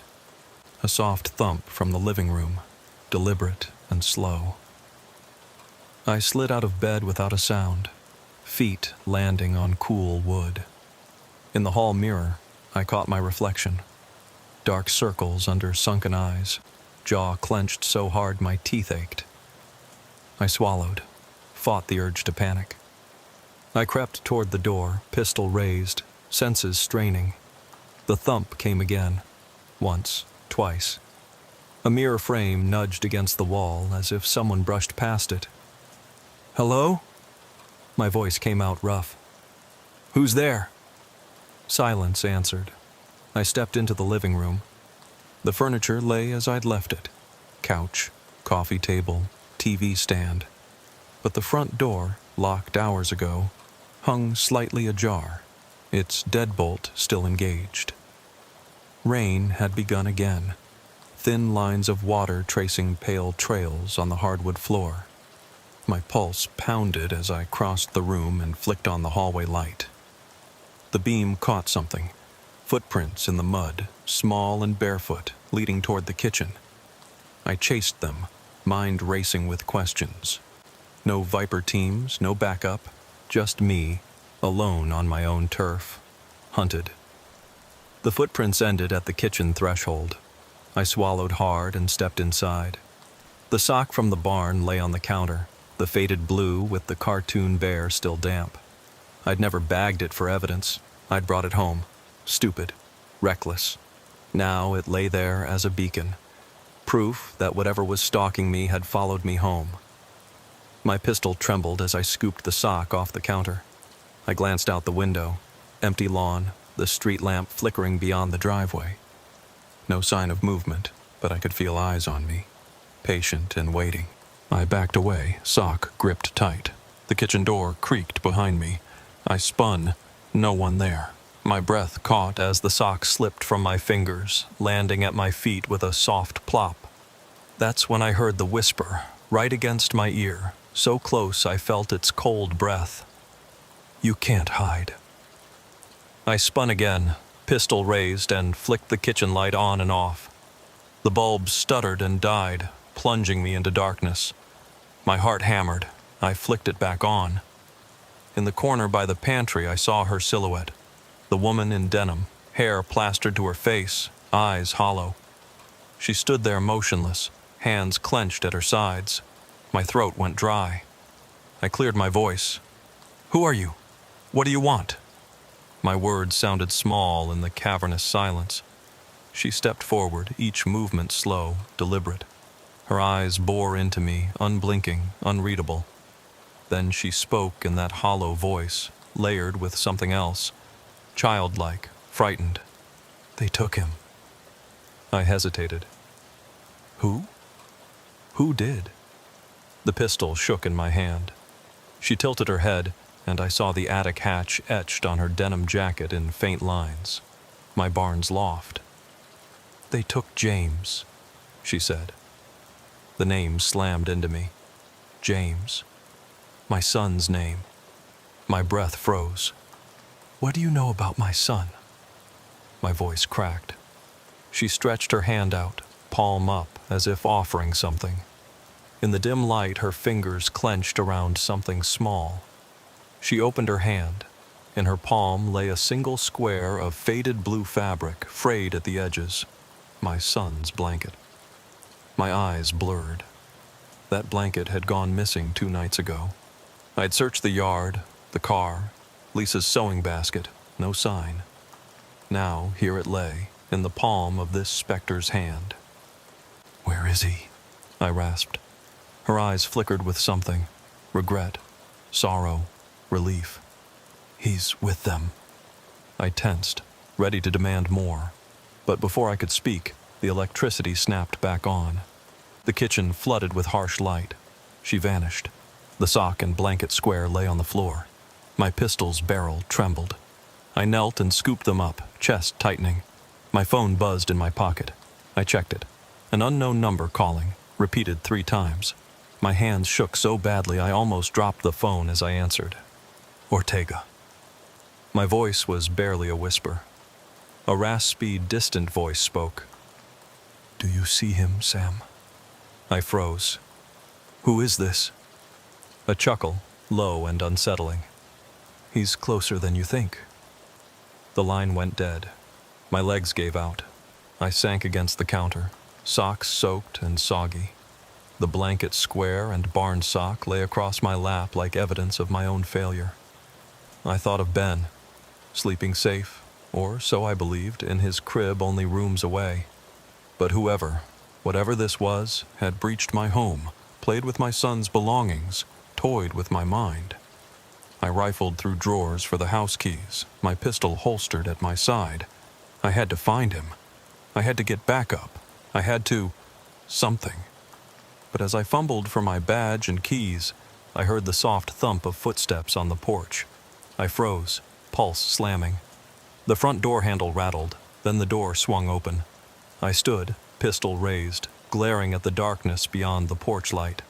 A single figure stood there, small, thin, their face shadowed by the brim of a hood. My breath caught. The figure took a step inside. In that moment, my grip tightened on the pistol so hard my knuckles went white. I flicked the light switch. The hood fell back. Small face, bruised and pale. My son, Ben.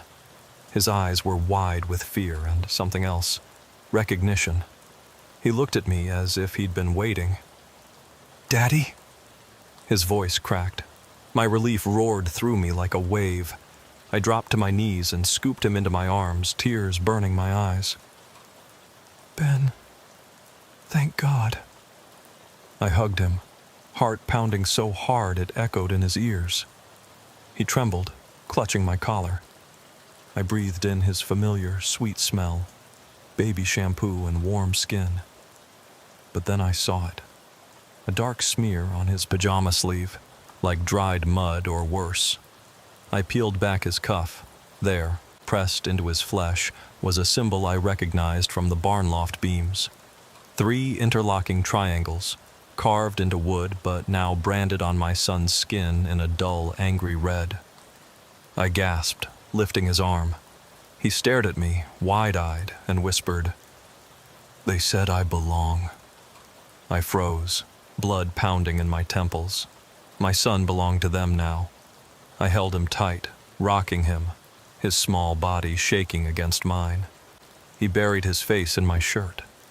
And I understood, in that instant, that the barn was never just a place. It was a gateway, a threshold. They had led me on to teach me something, or punish me, or test me. I didn't know which. I looked back toward the front door and saw, just beyond the porch light, the woman in denim standing in the rain. She didn't move.